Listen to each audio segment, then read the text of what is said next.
And you can't even drive? I can. Are you stupid, eh? Are you a stupid fool? Well, why can't you drive then? You can't even drive! A bit grey today, isn't it? I'm here! I'm here! How you doing, Pharaoh? Yes, very good, thank you. Are you in the lodge right now so you can shout as loud as you like? So I can shout, without raising anybody's hackles. Now, I have my Nescafe Gold, of course. I've still got the dregs of Christmas Quality Street, even though it's like it's meant to be March, you know. Is there a flavour that you don't like? Because that's what happens in our household. It's only the toffees all like remain. The toffee penny, the toffee pennies, and the fudge sticks, and you know, basically all of them that aren't the purple one. So if you look at that Tin Quality Street, it's all like yellow and orange wrappers, basically. Anyway, I just before we get going, barring a miracle, Foundations of Politics will be out later on. Pharaoh, can you believe it? It's a real journey. I said it would be out in February. March. No, February the 28th. Still February for a day, and I never miss a deadline, Pharaoh. Never miss a deadline. Never. I said it was. Oh, what the? Do my. Yes, so it's going to be out. I haven't slept in about a week, but still. I don't know why. I would say that all of the man hours combined of Trivium and Foundations of Economics have been dwarfed by how much this particular course has taken. You're breaking new ground, I think. You know, with the Trivium, you've got the excellent books to kind of source and reference, but you can like 2,000 years of the Trivium being taught. Exactly, but what you're doing really is it's kind of like an actual research paper or something like that. You're pulling together similar but disparate ideas, analyzing them and presenting them in a new way. Like even with the economic stuff, there's less filtering that has to happen. So, you know, hats off to you. Yes, well, yeah, indeed. The material of Foundations of Politics has never been all in the same place at the same time. But also, like, I mean, without sounding too wanky, I think, like, if you're on our side of things, it is like it's like a course for our age. If you want to know if that makes any sense, it's like no, definitely. And in fact, once you start seeing it, you'll see it everywhere. It's like when somebody shows you a magic trick. I don't know how I live, to be honest. Because it's just like, I mean, we're about to get into this. I don't know about you, Pharaoh, but this past week, we're going to be talking about the insane propaganda we've seen in the Ukraine-Russia conflict so far. And at the best of times, you know, we've seen the BLM, we've seen the election stuff, we've had COVID for the past 2 years, and you know, there's this heightened sense of unreality and hysteria, and what Adam Curtis called hypernormalization at the best of times. Okay, to the extent where, you know, I have struggled to associate with or feel a fellowship with our fellow citizens, as it were. You know, the normie, the other people on social media, just the people you see around the place, you know, with their masks on and all that sort of stuff. I've always had like a vague contempt for them, as you know. But this past week, it's just been something else, hasn't it? I mean, it's like it's really interesting. I mean, even with COVID, you know, if you look at the vaccination figures, we're saying, you know, 20 to 30% of people unvaccinated. So, 1 in 3, that's a sizable amount. I feel like if you were to have a dissenting opinion on Russia right now, you would be, 1 in 100 maybe. It's a combination of um, like like everyone's on board with this, and also I think there is just a lot of frustration and dissatisfaction in people's lives right now, and this is just one way they can vent it. I think you described it best as kind of like being allowed to hate an out group. I think that's such an interesting observation, because it's just kind of like all of this, years of seeing your country devastated. Finally, I can actually hate someone. Yeah, but the level of bloodlust and insanity that has been unleashed. That aspect of it is remarkable. The other aspect, which is remarkable, which we're going to be discussing for the rest of this show, is the sheer egregiousness of the fakeness of the propaganda that we've seen.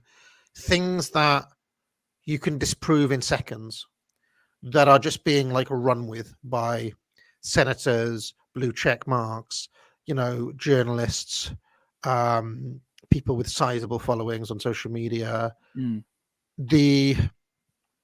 As soon as I get this course out and I have a little bit of room to breathe, I think I'm going to write a piece on this on my Substack about how it really feels with this conflict that we're seeing Russian realism. I don't mean the art movement, yes, the Russian social realism of the. Yes, yeah. I mean like Russian. How can I say? Like they're involved in a genuine, physical, real world conflict with boots on the ground that is affecting real people. Okay, as against what I would call like Western unreality. Yes, I mean I don't know. Post-truth, yeah. They talk about the simulacra and the simulacrum and all. Yes, I mean, I think we're off the scale at the moment. Like it's just what's interesting for me is I've got some examples inside there. We're at a stage where people know that things aren't true, and they don't mind, and even more than that, they embrace it. It's great that things aren't true, and I think that's what's fascinating for me. We're in this age where truth doesn't matter. All that matters is beating whoever you tell me to beat. It's so strange and unbelievably dangerous, I think. But this is really the kind of the consequence of like friend enemy to the next level. This is like a pure distillation. I literally will believe anything that portrays my enemy as a bad person, and I will but I mean, disbelieve anything good. So what strikes me about this though is that and we should say, I mean, it is not that that either of us are like pro Russia or pro Putin or anything like that, and we'll get onto that in a second. That's getting increasingly difficult in the face of what we're discussing, but it's not like we're endorsing his actions or anything like this.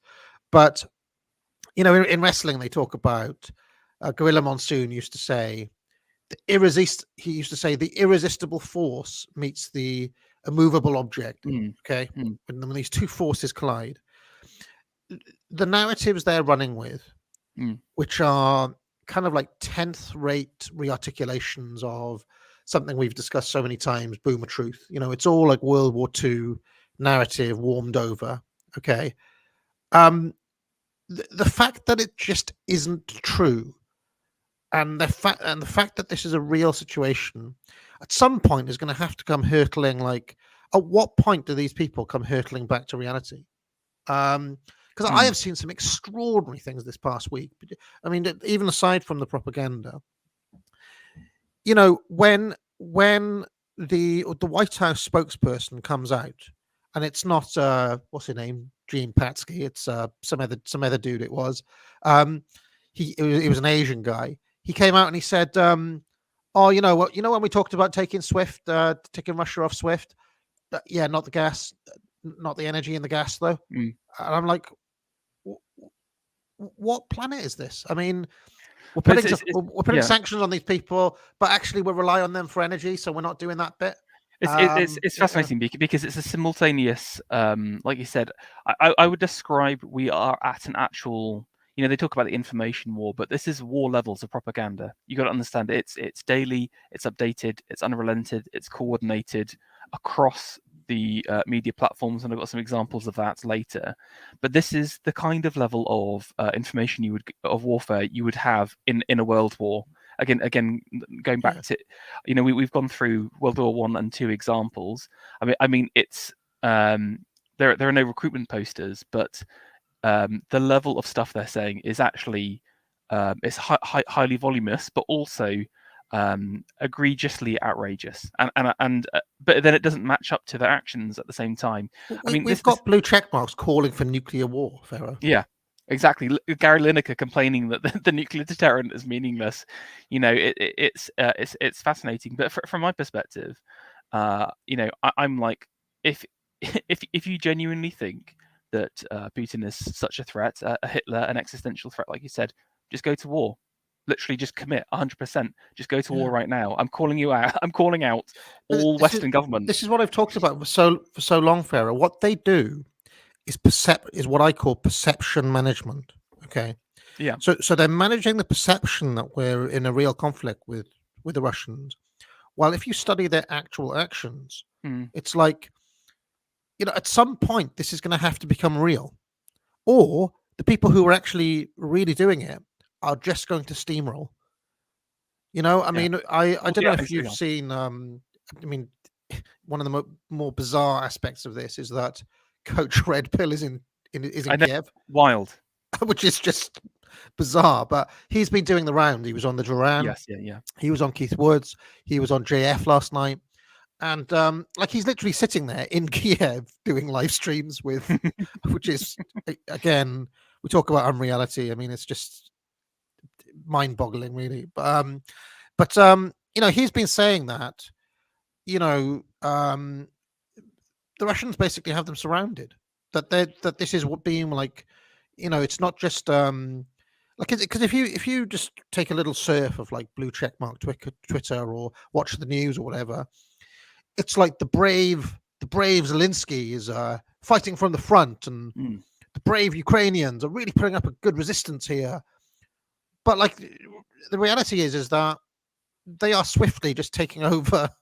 They're achieving all their military objectives, and according to Coach Red Pill, they're even doing it with their second string. Yeah. Well. Again, I think we do, because we're in this state of information warfare. We need to be careful with literally what everyone says. So again, I'm always a little bit skeptical about hearing stuff like we're surrounded, etc. Coach also described that he was stuck in his hotel room the whole time, so I don't know how he's managing to get I'm sure a view on that. But that being said, again, truth exists, and this is the problem with an entire empire built on narrative alone. You can talk about something in a certain way, right? Mm-hmm. But eventually the truth will catch you up. God's going to cut you down. Eventually. So Putin has called it in an extraordinary speech on the 24th. I think a lot of people watched the speech on the 21st and somehow missed the one that he gave on the 24th, which is when he launched the invasion proper. Yeah, where he called it an empire of lies, is what he called it. And I just think it's a very interesting framing by Putin, because I think it reaches the heart of the problem I have with all of this. Is that, I mean, it's one thing to say, oh yes, fog of war, but your propaganda has to have like some. It has to touch reality. At least something. It has to touch reality at least. Do you understand what I'm saying? Yeah. So it's like, okay, well, maybe the Russian propaganda may overstate slightly the extent to which they're winning on the ground or whatever. Okay, but they're on the ground. They're there. People can see the soldiers. No, exactly. And again, going back to kind of like our position on this, I think you had a really good tweet earlier about you don't have to be pro-Putin to recognise that what the position of our governments is basically purely based on a foundation of lies. And my personal position is I just want the truth. I just want to know what is the truth, what are actual facts, and just to stop lying about all of this stuff, because it just makes me sick. Like we cannot live our lives constantly. I think people are just going to end up just in this, like towards the end of communism, where they just had to like tell each other non-truths all the time. I think it literally affects you. But I mean, we're really. Sorry to harp on this. We're reaching like disgusting levels now, where it's like, in order to virtue signal to crowds in to audiences in New York and London, we're now as a kind of op arming like normie civilians with no training whatsoever up against one of the best armies in the world. It's just like it's disgusting. I mean, it's disgusting. I mean, I know there's the narrative of the brave Ukrainians or whatever, but yeah, they're doing that with the expectation that there's going to be bloodshed, and they can paint Putin as this kind of like insane madman dictator. And it's just like, well, you're basically putting people in harm's, like you're deliberately putting people in harm's way for a narrative. And it's like when that 40-year-old woman that you've given an AK to is murdered in the street. What was the cause? Was it Ukraine? Was it the nation? Was it? It wasn't. It was for a narrative. It was for a media framing, for a wag the dog story, basically like a wrestling storyline that you're running, to try to help Joe Biden in his midterms, or to try to. I mean, it's just like I find it. I just find it. And it's been very difficult, Farah, because I think you're correct as well, that because people are so kind of chomping at the bit, I guess, to have an enemy that they can have permission to hate. I've seen many people on our side as well just default to having these same, like, just playing along with the media on this, or even worse, we've seen people like, well, like from people further on the right, oh well, the thing is that Vladimir Putin, he's not like a 9/11 truth, like he's not exposing 9/11, and he's not, he hasn't like kicked certain people out of his country, so therefore we should side with Ukraine. I mean, it's just like I just find people have been all over the place on this, and find it extraordinary. But anyway, let us make a start. I will. I can't actually find that tweet that you mentioned. No, here we go. Here's the tweet. Let me just share that before we start this, to truly explain where we're coming from here. Reminder that you can be anti-gay, care about normal Ukrainians, believe this is the West's fault, believe that Putin has made objectively better arguments than Western leaders, point out the absurdity of pro-Ukrainian propaganda, which we're about to do, while still not being explicitly on Russia's side. Yeah. I mean, it's not like we're sitting there cheering on in the invasion or anything like that. It's just that it's just that, in the middle of all of this, you have to understand, how has this come about? This isn't just like, if you go to the media, right? What you get is, is he on drugs? Is he losing his mental health? Long COVID. It was long COVID he had. So did you see that? Putin's got long. It's not like, if you actually listen to what he said, he's been consistent on this for 20 straight years. I mean, he's talked about his red lines. We've been through it all. We've done long streams. We've talked about the history of this. Yeah. But in our media, the only frame allowed is, Putin is an evil madman, and for no reason at all. Yeah. For no reason whatsoever, he's decided to roll the tanks into Ukraine. Yeah. That's it. That's what we're meant to. This is what we're meant to run with.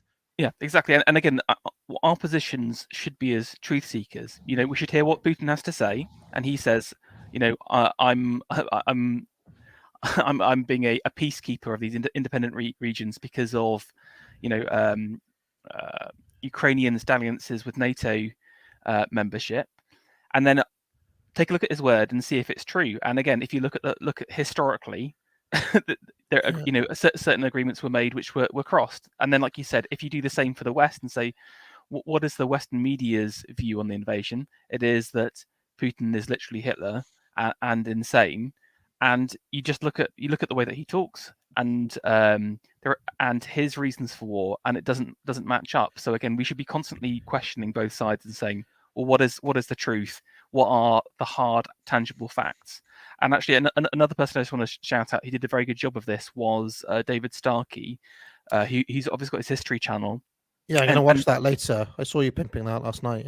Yeah, and again, he just said, look, Putin's referencing a whole lot of history here about Ukraine, about how it was created, etc., etc., and it's all true, and he was quite explicitly anti-Putin. I thought it was going to be like an anti-Putin rant, but what he basically said, Putin's reasons for war have factual integrity, let's just say.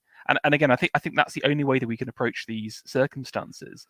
And my general concern is, if we adopt approach of let's just the truth doesn't matter, let's just believe these beautiful narratives, these exciting narratives, that's going to set us up for disaster as a nation, because all it takes is one genuinely evil person in charge, and you're just going to go along with that person. So again, I think the whole point of this stream, in my opinion, is to just see how egregious some of the lies are, how obvious the propaganda is, and to again constantly think of ourselves as truth seekers in a world of madness.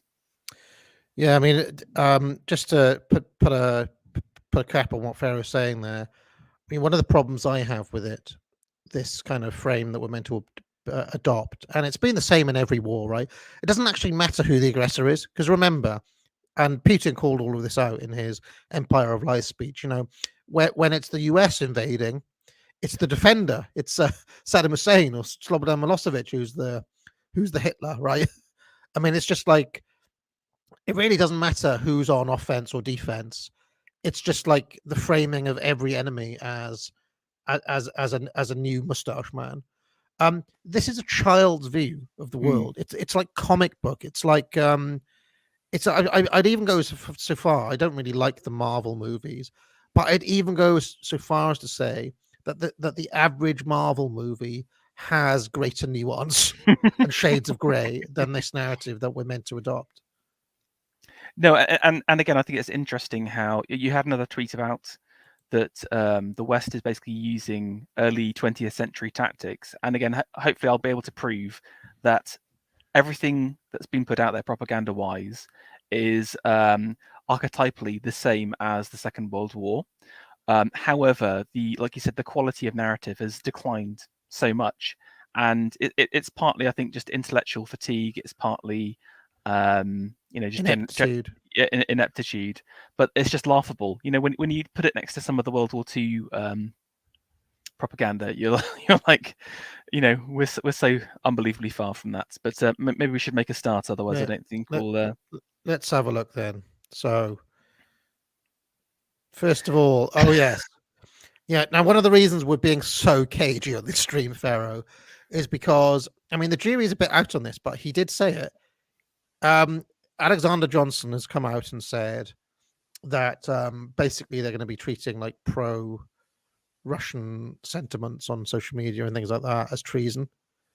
And they're clamping down on what they're calling a Russian misinformation, which when we start to look at some of this propaganda is laughable. But I mean, this presentation is value free.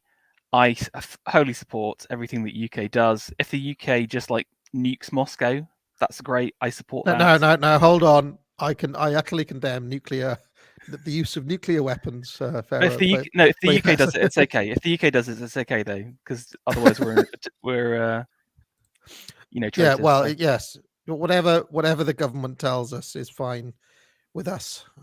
This is what it's like to live in a free country, Pharaoh. For freedom. I'm free. I'm so free right now. I accept the sanctions on my free speech in the name of freedom. So, Right. Yes. So I've just got a short preamble because I've had a few comments about whenever I mention the Duran on my feed on Twitter, some people complaining about them, and I just wanted to kind of highlight the fact that when you're looking at media, because it is always filtered through people, facts do exist, but they will always be presented in a certain way. So my position is always that all media is biased. However, I think we need to recognise the weight of the bias, and on the right-hand side we have the West, which is that they are the master manipulators. There are over 1,000 nodes of media, all pumping out, all from the same hymn sheet. We saw this with COVID as well, and what does Russia have really in terms of kind of soft power and media? Well, there's Russia Today, which was already been hacked into. There's Sputnik, and I think it's fair to say that the Duran is definitely on that side. I personally would not call them a neutral, like even a centrist. I mean, I've So joked for a long time that I wouldn't be surprised if they're on the payroll of the Kremlin. yeah, And I'm not. I mean, I don't think they are, in truth. They've had huge crowds recently. There was over I mean, 7,000 16,000 people watching yeah, the Duran earlier on. yeah. So obviously this is a great week for them. But you know, um, that shows you that there's a reason why people. I think there's a reason why people watch the Duran, though, Yeah, which is that they act like, unlike this media on the right that you're talking about, which has this kind of clownish comic book version of the world that we're talking about. At the very least, the Duran read what people say, and they and the just report facts. what is said. Yeah, You know, exactly. Again, and I think that's the thing. Like Alexander from the Duran will mention things like the Minsk agreement. This is hard things that you can look up outside of this. And again, he can have a take on something which will probably be Russia focused. But the difference between that and the Western media, which is to essentially say that, I mean, they wouldn't even talk about facts. They don't explain the reason why. They don't try to understand the motivations of people and the reasons behind them. So again, that's why I personally would always go to the Duran over Western sources, because yes, they have their biases and their own certain opinions, but it's again similar to Putin. He is trying to he's more focused on hard power as opposed to manipulating people through what they yeah. say. So The only thing I will say about the Duran is that they did get that wrong, which I think several things wrong. Yeah. misled a lot of us. Or I say misled. I don't know if they deliberately did it, but they definitely got the call on the invasion wrong. Yes. And Swift as well. So if you scroll on to the next thing, something that we should be mindful of is different media sources' ability to predict. Now, something like the Alien Man, he said a whole lot of stuff, it didn't happen. And for Yeah, every single thing that you predict that you get and you get wrong, that's a definite mark against your credibility. Now, in my mind, the Duran has built up so much cachet by accurately highlighting other parts and explaining other yes. motivations that they still are valid. But we'll see. I can imagine a circumstance in a couple of months' time where if they keep getting things wrong, I think you have to ask the question: how good at analysts are they really? I mean, I'll give an example of something that they got right just in the past day. Yeah. The Duran were the only people who said Putin's going to shut down the airspace, and they did that like earlier on, like about an hour ago. Yeah, as like a counter to the UK doing that, etc. So Yeah, yeah. And then I think like so these are the kind of 4 points are if you're a good media source, you're relying on these provable truths. I think it's interesting to see who amplifies your narratives as well, and if there are again other suspicious organisations. We'll talk about that in a second. And then I think owning your failures as well. Someone like Semyagog, who was definitely in a certain camp around what was going to happen with Trump. When it didn't happen, he said that I got it wrong, and then owned it. And I think that's the sign of a a respectable source of information and analysis. He still has "I am the eater of crows" as his. I know, bless him. Like most people don't care, but it feels like another lifetime. But can you imagine the BBC saying we got something wrong, or the Guardian even admitting that their analysis was fake or lame? Well, they still haven't apologized for Russiagate. Well, Media, which is they will literally lie and never even repent these days. So. Just one last thing before we dive into it. I just wanted to kind of highlight what are the aims of propaganda. So again, we got to think. Let's step back a second and say, why are people producing this content? Well, firstly, they want to influence sentiment. So again, this is all about getting consensus behind specific ideas or opinions. So there is a war going on. We want to make sure that the people follow our overarching narrative, and the reason why you want to change sentiment is because you want to move people, and the action is the most important thing. You want people to do stuff. I've seen, for example, Biden using some of the Putin stuff to generate donations for his campaign. It's about getting money, building up support, seeing Biden as this kind of strong figure against Putin, etc. But also maybe some further actions down the line, but we'll see how the war progresses. There's an element of preparation as well, and again, a lot of propaganda is created to prepare in people's minds to do something. So, say for example, if I told you last year, out of the blue, that within 2 years we'll be drafted in a war against Russia, you wouldn't believe it, and you wouldn't do it. But if you said that today, I think you'd have 30% of people, 30% of men 18 to 60 would already sign up, and so there's this preparation. I'm not saying that there will be a draft or we'll go to war in that kind of way, but there is some kind of preparational elements. Let's talk about. We'll see later, and then finally, morale is important both within Ukraine. So again, the Ukrainians will be looking at social media, etc., but also within the countries. You need to have strong morale to prop up your regimes. And again, if the regime is saying Putin is literally Hitler, and then actually stuff that doesn't match up to that, that's when people start to question things, and you have problems back home at the same time. So what I've tried to do is to group things by archetypal types. I've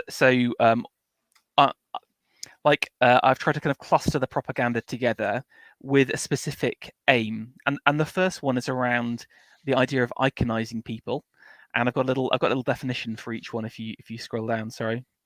This is the attempt to control individuals' received perception in an attempt to evoke a powerful positive response into what they do and say. So this is obviously just to turn individuals who you wouldn't have even heard of before into these kind of almost demigod-like status characters, larger than life, that have the respect of the multitude. And then I've tried to give a little example from previous. Can I just say something very quickly? By the way, do you remember I read out that tweet earlier on? Oh yes, yeah. Where I said, we can point all these things out, but it does not mean that we're pro Russia or anything like that. Of course, in response to that, I mean, lots of people retweeted it and so on. But in response to that, somebody was like, "Oh, you're literally just a pro-Russia shill."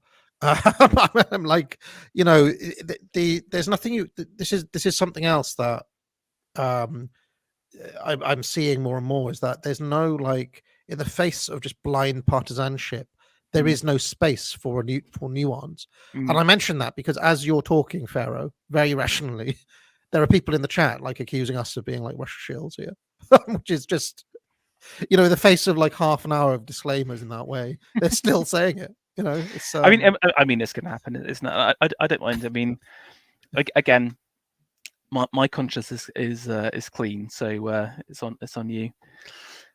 Now I've got a couple examples from World War II, and of course two classic figures. I mean, I didn't know about this until relatively recently. That I think it's in '39. Stalin was Time Magazine's Man of the Year.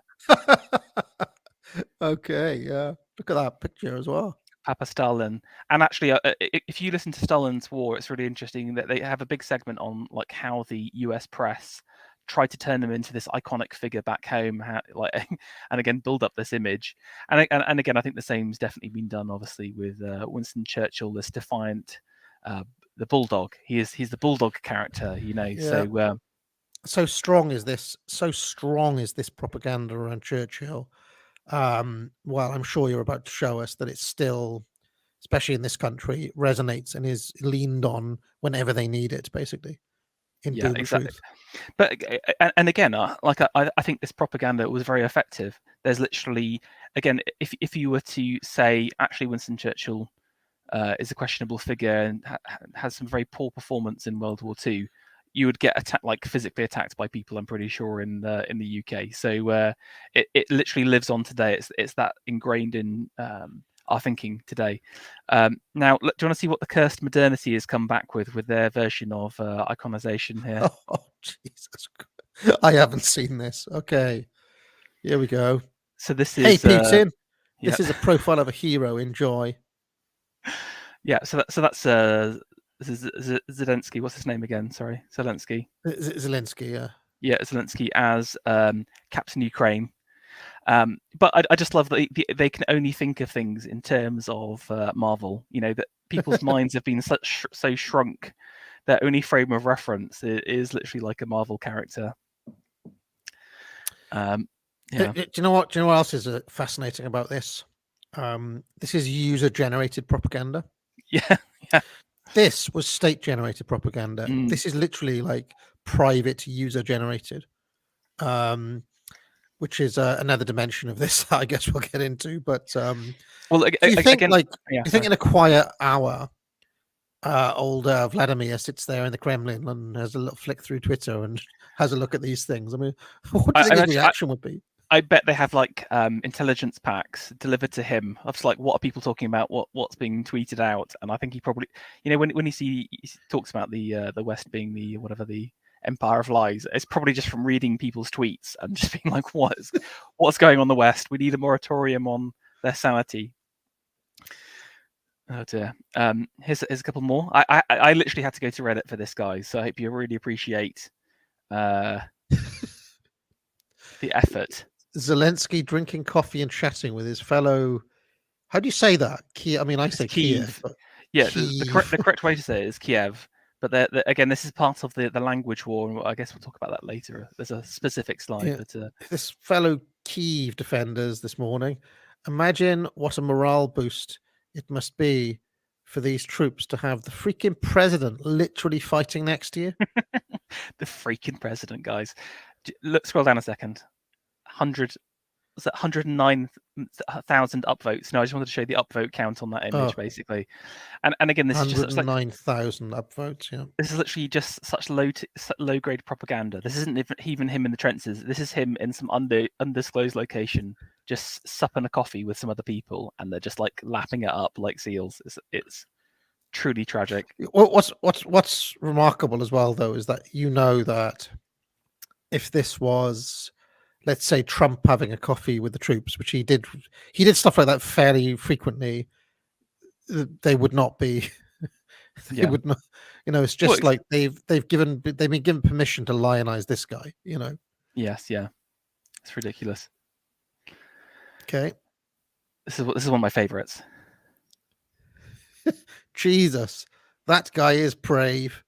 PM told aides of his admiration for Ukraine's president Volodymyr Zelensky, as allies believe Russian invasion provide a chance for serious Borage to emerge and show his leadership qualities after Partygate scandal. So again, there's been lots of questions around whether Zelensky stays in Kiev or gets pulled out to Western Europe, and the fact that he's staying in Ukraine apparently is like a very big deal. I mean, I'd be very careful about any praise I got from maybe one of the most cowardly, despicable people on the planet right now. So the bar is quite low from Boris's standpoint. So, Jesus, that guy is brave. This is the same man who was singing "I Will Survive" 2 weeks ago. Remember? This is serious Boris. No, we're serious Boris now. So yeah. I thought this was Ukraine, NATO, Zelensky. We can airlift you out of our country, Zelensky. Oh. 38,000 upvotes. Oh dear, oh dear. Okay. Spot the difference. So this is quite good. So again, I think one interesting frame of reference I keep seeing is the kind of comparison to kind of hate figures. So you can obviously build someone up iconically by praising them for their actions, but you can also compare and contrast. So it's interesting how, again, we talk about the pantheon of figures. There is already a suite of hate figures, or like heels, like you say. Ted Cruz is a heel, right? Well, again, the contrast is, I believe there was some, I can't remember, sorry, I think maybe it was like a hurricane or something that happened recently, and power cut, and then he left Texas, while obviously Zelensky is staying in Kyiv. What a guy. And then on the right-hand side, this is from, apologies for, I've had lots of stuff from Twitter, guys, so I haven't got all of your names, but this is an Australian one as well, where he wasn't even going to hold a hose. But, look, Zelensky, he's in the trenches. Yes, and I'm sure you're going to get to the veracity of these images we're seeing of Zelensky Yes. a second, right? Yes, if you want to scroll down. Okay, there's more of this. All right, debunked. Okay, so it's been debunked, sadly. So again, what's interesting is that, yes, all of the images of Zelensky in his kind of combat gear were from early last year, where he was just doing the rounds. But it doesn't matter cameras.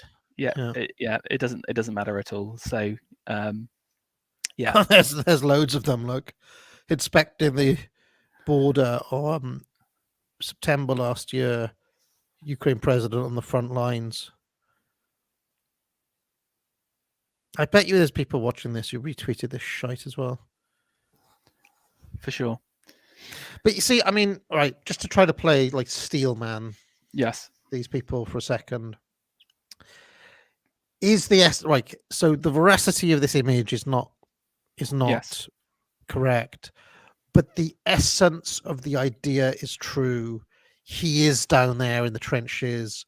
He stayed in Kyiv. So he is actually a hero. This is just like a pictorial representation of that idea. Can it be saved in that way, in your view? Again, the fact is he's in Kiev. Now, does that make him a hero? In my opinion, that's basically like what 9/10 out of rulers do, even the good and the bad ones. So that really is no sign of heroism. Now, if there were some actual photos of him literally fighting the Russians with an AK or something like that, then maybe I would be more impressed. But just literally being, because again, maybe he's in like a bunker with hundreds. I thought he'd gone to Israel to try to negotiate. That's right, like, or like he'd gone to Belarus or something. That's what I heard. Yeah, but the implication with all of these images is that he is a war hero. When again, the fact is he's just staying in Kiev, which is like I think that's just a hygiene factor. That's literally how to, it's not. It's not an actual heroic. This is as fake as those famous images of Mussolini like shoveling dirt or whatever. Like, I don't know, let's say a bomb had exploded and people were helping out down there. It'd be like showing that image of Mussolini. Oh, there he is, helping to rebuild the bridge. Yeah, exactly. So it is obviously, okay, let's carry on. Here's Al Smith. I think you have to draw the line somewhere with the conspiracy theories. Old pick maybe, but the guy is still there, refusing to leave. He's not falling down the stairs, eating ice cream, or trying to read an auto cue. Good luck on him. Okay, so this is the cope now. Because this isn't a very interesting aspect of psychology, Pharaoh. Yes. Once somebody's already made up their mind about something, they then find it very difficult to back down from that, even if it's shown to be a falsehood. Yeah, and this is the power of propaganda. Again, I'm sure that out of the 100,000 people who upvoted that original image, maybe 1% even recognize that it was a fake image. And then out of those, like, how many actually would have repented from their position and changed their opinion, or say they've been propagandized to? So again, this is very worrying to me. The truth no longer matters. All that matters is the narrative and the images that just any image that people will be shown. So there they are. They're coming up with that cope that I just gave you. I preempted their cope. yes, yeah, it's suspected. Yeah. Yeah. So Oh, here we go. The second icon again. So I saw stories about this about, I think it was 2 days ago. It was relatively early into the kind of war, where rumors of a pilot with multiple aerial victories were circulating, and this blew up massively. I mean, you can see if you scroll down a little bit. This is some of the footage, and yeah, 2.2 million views on that on the short clip of the Ghost of Kyiv. Ghost of, yeah. Is there footage? No, I can't click on no, it. No, sorry, there's no PDF, I'm afraid. Yeah. So what was interesting was how it sort of came out of nowhere, but then it was picked up by large figures. I think this guy's like a blue check mark, for example. And okay, no, but I saw loads of like mainstream journalists doing it. Now, it has taken 48 hours for people to start to actually question this. And this was a Daily Mail article literally from yesterday. Yeah, are they actually real? And then people have started to realize that actually some of the footage that was going around, like there was one, I think there was a video shot from like Arma 2 where there's like literally a computer game, but it does look relatively realistic. I think that's a real life video, but right. People were retweeting computer game images thinking it was reality and amplifying it. And of course, nothing is real until it gets its own. If you scroll down, Wikipedia, it must be true. Now, again, what was funny was they've included that last line about it being an urban legend only in the last 12 hours or so. This beforehand, it was like advertising it as true. But I think it was just interesting how the mechanisms of the Ghost of Kyiv is likely an urban legend and not a real flying ace, but their status was credited as a major morale boost for the Ukrainian population. Yeah, well, again, we'll look at more of the cope in a second, but I mean, oh, great! Yeah, the Russians are rolling the tanks in, but it's going to be all right because the Ghost of Kyiv is out there. I mean, what morale boost? What are they talking about? It's not a morale boost for the Ukrainian population. It's fucking virtue signaling for,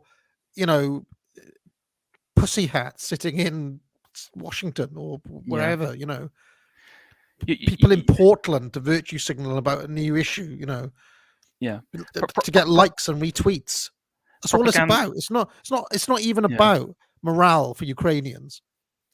Propaganda's real place is as an accompaniment to force. The force gets things done. The propaganda keeps the ship at home safe and gives you strength abroad. But this is all it's all mouth and no trousers, sadly.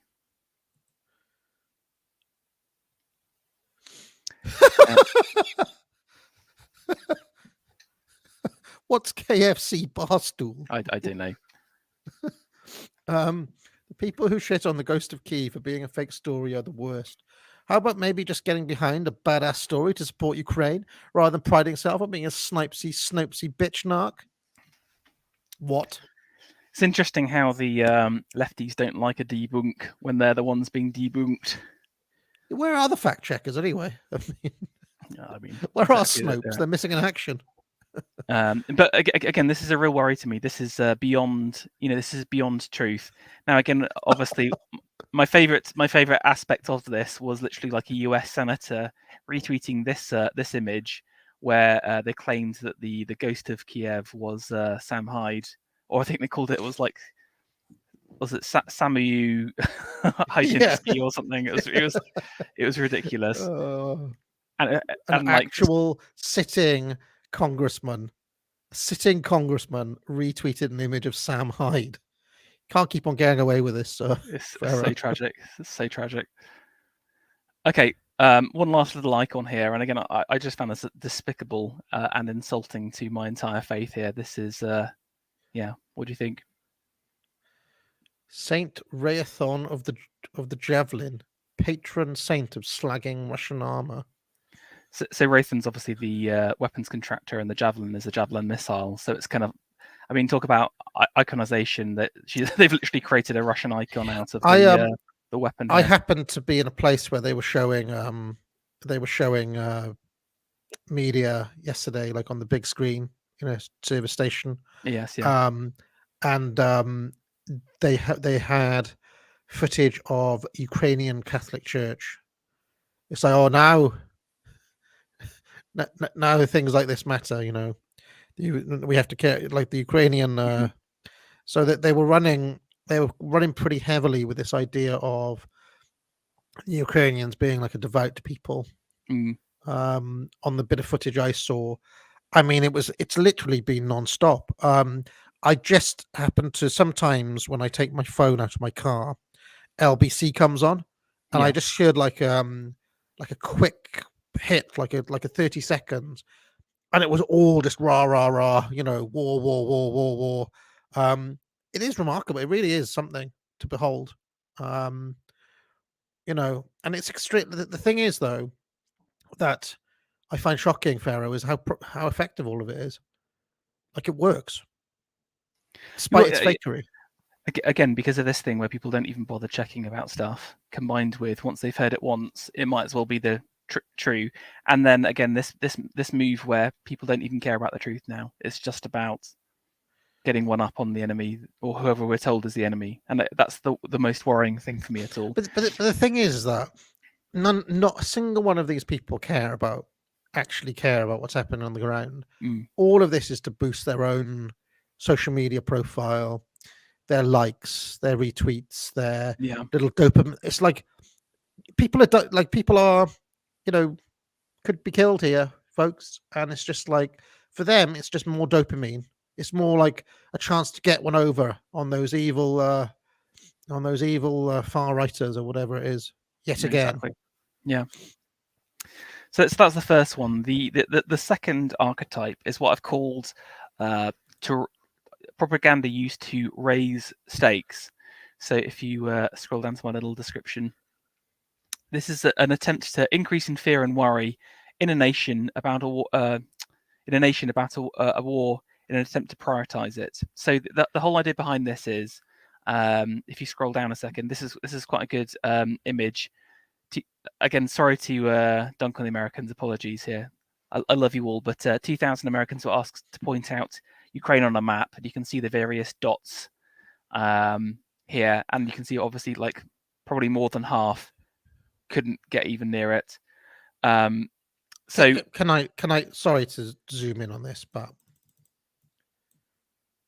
who was that? Somebody stuck their dot in Australia. It must be a troll, though. Surely. People have stuck it in Chad. I can see Chad is around here somewhere. Speaking of which, I saw a list of the belligerents doing the rounds. Okay, yes, and a weird little detail is that the Central African Republic is on Russia's side. Oh, that's great. And I did a bit of a dive. Like, why are the Central African Republic on Russia's side in this conflict? And I did a bit of a dive, and I found like some of the coolest stuff you'll ever see.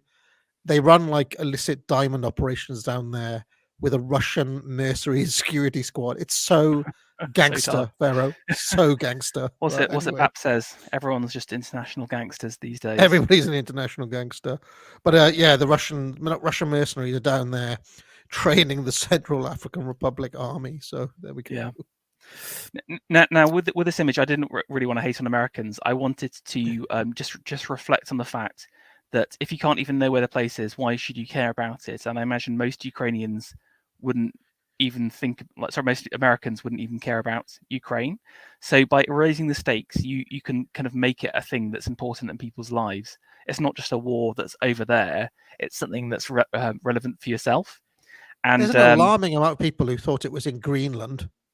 I mean, what? There's a lot of dots in Greenland. What about the number of people who thought it was in Alaska? I think it must be trolls, or I mean, It must be.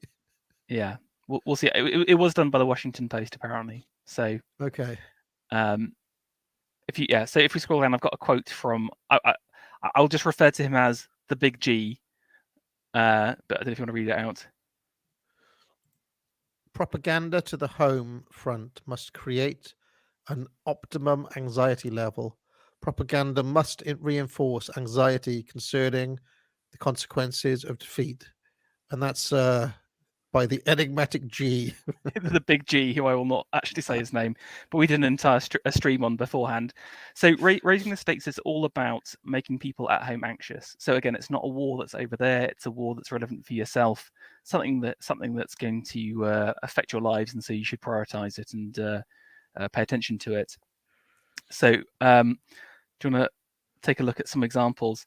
Now, one thing I thought was interesting was the classic donning of the helmet and flak jacket, and I've kind of described it as like the uniform of war. And I think one thing that the media has done is to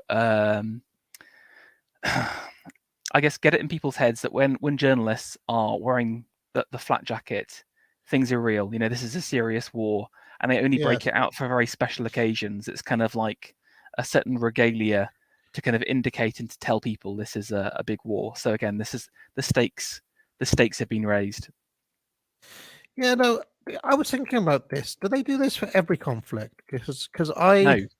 When I was growing up, I distinctly remember Kate Adie. Do you remember her? No. Kate Adie was always like the war-torn region correspondent. I don't remember Kate Adie wearing this helmet gear when she was reporting from the front.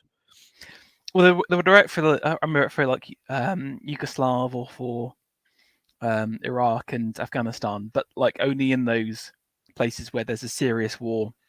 So again, I do wonder whether it's kind of been used as a almost like trick of propaganda to inform people that this is a big deal. Incidentally, this guy is the cover star today. Yeah, I know, it's great photo. I absolutely loved that screen cap because it was just. Anyway, let's carry on.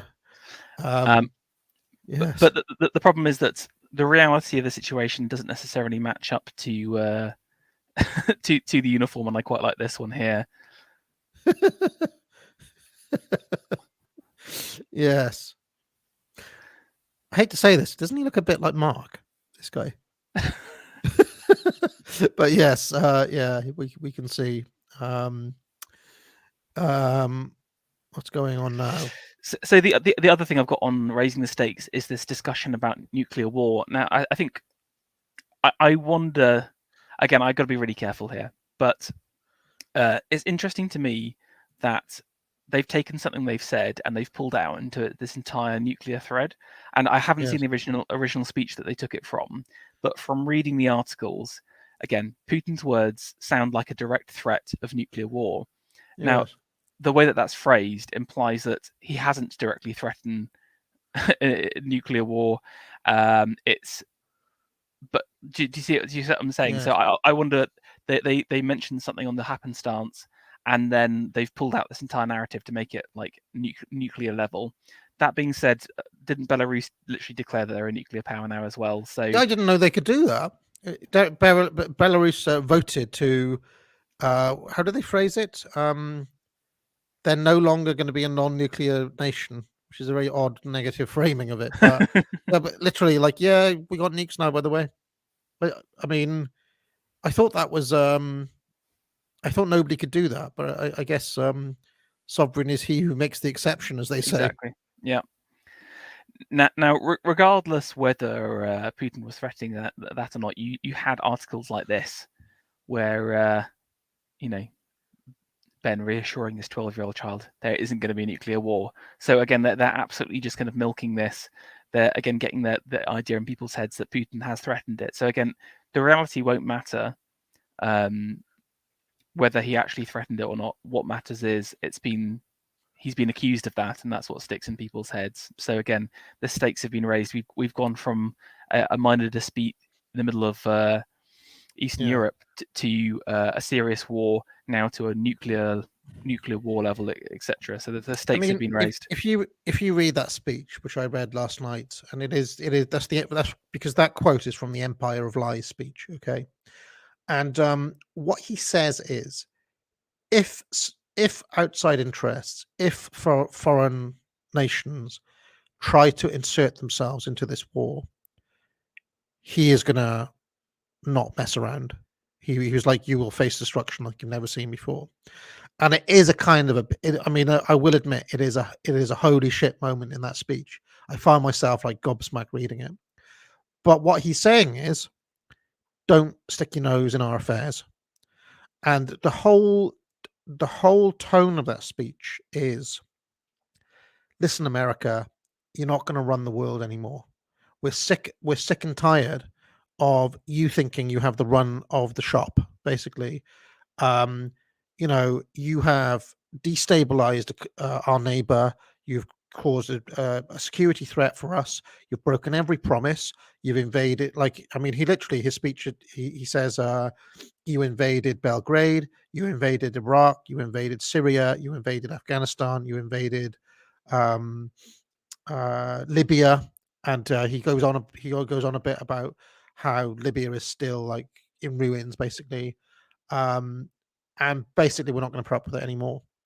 And I actually find, just as a sidebar, I find it interesting that the so-called BRIC nations, you heard of BRICS, where it's Yes, Brazil, Russia, India, China, and South Africa. Yeah.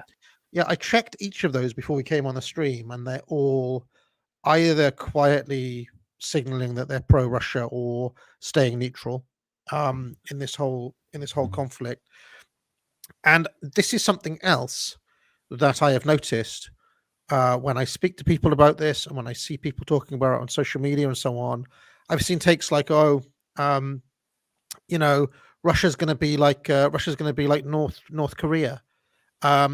We're gonna see regime change in Russia, as if they're dealing with like another Iraq or something, not one of the great powers of the world, and one of the historical kind of, whatever you say, Russia has always been a major power in that region. And why should they why should they put up with being pushed around? The idea that they're going to be isolated, quote, when, just between those 5 nations we mentioned, that's what, like half the world's population. So I just don't, I'm not sure if these we could be seeing like the end of this like neocon frame, where, because it's very much end of history, all of that sort of stuff. The idea that you can just, we can cut you off, basically. We can cut you off. Well, that's you can't cut off half the world. They're totally independent. And again, I think that's something that, again, the Duran are very good at emphasizing, is that, the sanctions are going to hit hard, and then Russia becomes self-independent, or not really even self-independent. They've got this network of other very large countries to support them. So again, the only way I see it playing out is either you go to full war with Russia and the allies, or you go home, basically. So, either we're at the precipice of World War III, or the West will back down. So, but have you seen our very dependable allies, the Saudi Arabians and the UAE? I'm sure the US were absolutely fuming at that. But again, another hugely vital linchpin. I feel like people can smell the blood in the water around America, and this is a strong chance to get their revenge. So even the Saudis, ultimately want to stab them, don't they? So, okay, the third archetype is heroism. This is just about kind of reflecting little heroic actions. The attempt to lionize the actions of your side to boost morale. So these, if we think of it in the kind of historic sense, I've got a little picture here, excerpt from Pravda, which is the Russian paper, and they kind of ran stories like this all the time, where they were just kind of talk through heroes of the Soviet Union, where they'll kind of find and amplify. They would fortify stories about their troops and their men at the same time. So again, every single week you'd have a new story about an act of heroism. So again, these are kind of like small morale top ups. Here's an interesting question, Pharaoh. Do you think that anyone who ever wrote for Pravda could have dreamt what our media does now? Because I actually think that our current media is so much more absurd than Pravda ever was. Again, they genuinely made attempts to have like realistic narratives. Like there was nothing you would look at and then sort of laugh at that's just obviously ridiculously wrong. So unlike what we're seeing on a daily basis. So okay, look at fucking hell. Can I just say, I didn't know there was a place called Snake Island before this week. No, same here. Loved it. And I just thought, great name. What a base name that is.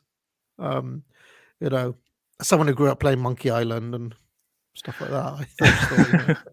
Would you want to talk through this one as you know about it? I actually don't know much about it. I just this is some like little island that apparently Ukraine controls. Yeah, it's like a defensive position. What was the actual story though? What was the official story? I didn't. Basically, like I think it covers off like an important place. I think it's in the Black Sea. And essentially a whole lot of ships were poised outside of it and told the defenders to surrender their arms. And a clip came out afterwards where I think it's like 88 defenders basically said "F off" to the Russians. And so this was kind of held up as this brilliant, defiant moment. You know, it's a big two fingers at the evil Ruskies here. However, sadly, I didn't manage to get the picture in time for this one. I've just got the debunked. It has been debunked, where even the Ukrainians are saying that all the men were captured and didn't die. In the original story, they died to the last man heroically defending against the Russians, and actually that was a lie, and they all just gave up. And I've actually seen the footage of them being boarded onto the Russian ships and taken prisoner, essentially. So they surrendered. They did not fight to the last man. Yes, but it's a cool story. Why not run with it? Why are you such a party pooper, Pharaoh? It's bad for morale. Exactly, it's bad for morale. Okay, here we go. Hundreds make Molotov cocktails on the streets. Armed with happiness cocktails, the villagers are all set for battle. From hiding road signs to making petrol bombs, Ian Birrell meets the Ukrainian DIY army ready to halt Russia in its tracks. And again, this is a classic story of heroism. You know, the kind of plucky locals, you know, creating Molotovs against the evil Russians. But again, it's kind of like what you're doing is you're asking all of these civilians to risk their lives, and you know, probably get shot by Russians for like. Are you going to be able to mount a actual defense of your these are women. I mean, I'm zooming in. They're all women.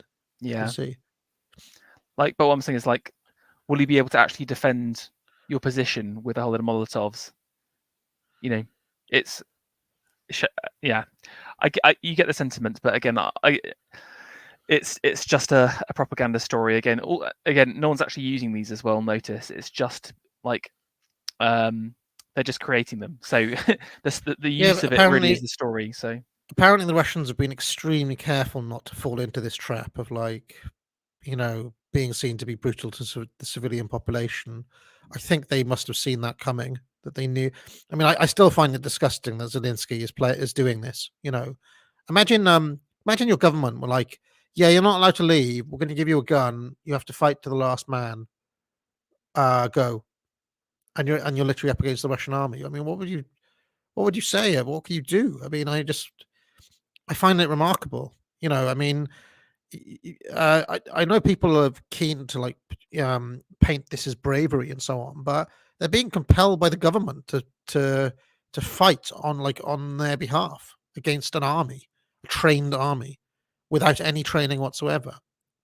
I think it's evil. I mean, it's And, like if you can imagine imagine like Tywin Lannister rounding up the peasants and giving them a sword each or something, and then putting them in to fight against whoever. I mean, this is exactly what it's like, and it's just like, well, this is not cool. I don't. I actually find it extremely distasteful. This particular narrative, I find it evil. I don't find it inspiring whatsoever. Yeah, I personally feel it's just a photo op. Someone in chat said they've seen some Molotovs. I haven't seen any yet. Again, an effective guerrilla resistance force would be done by men who would go to the mountains. Again, look at the monarchists in Yugoslavia during the Second World War. That's an actual effective resistance.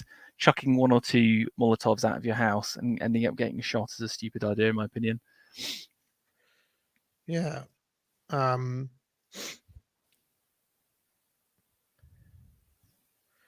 Ukrainians vow to give Putin hell. Marine blows himself up with a bridge to halt the enemy as ex-leader takes to the streets to fight with civilians. Pentagon says efforts are slowing Russian advance to Kyiv. Yeah, do you want to talk about this? Well, again, this was something that dropped about a couple of days ago, where again you've got this kind of heroic narrative of the Marine blowing himself up so his friends can get away.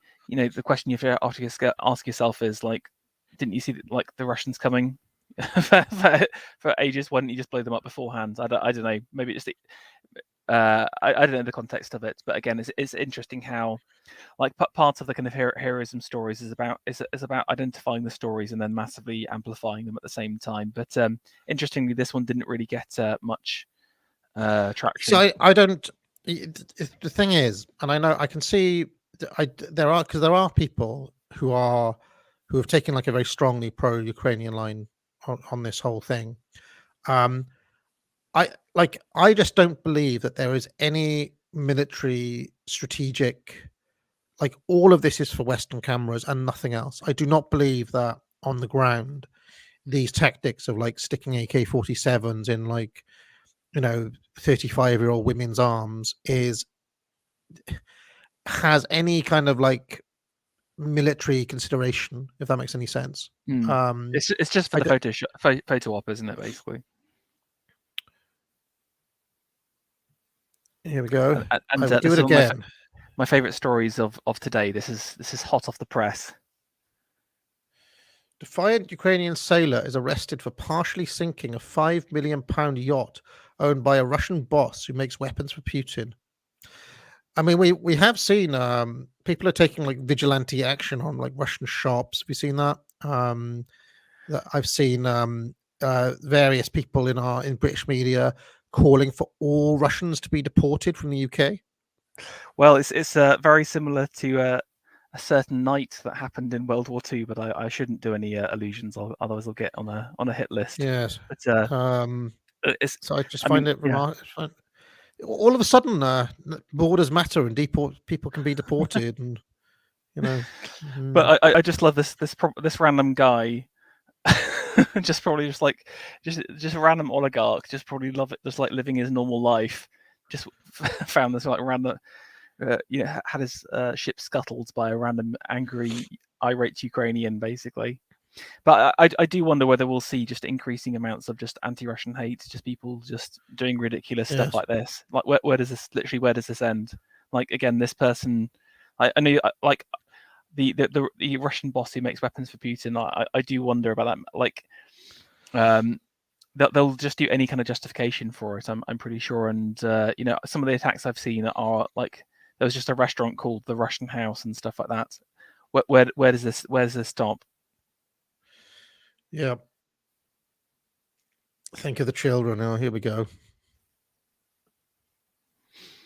Yes, this is the attempt to show the consequences of war in the most emotive way possible. And I think it's inevitable in any conflict. There are going to be casualties, and children are going to be affected. But I think, as a father myself, it is very hard to see children in a state of distress, and I think especially to women. I think think of the children propaganda wing is specifically to target.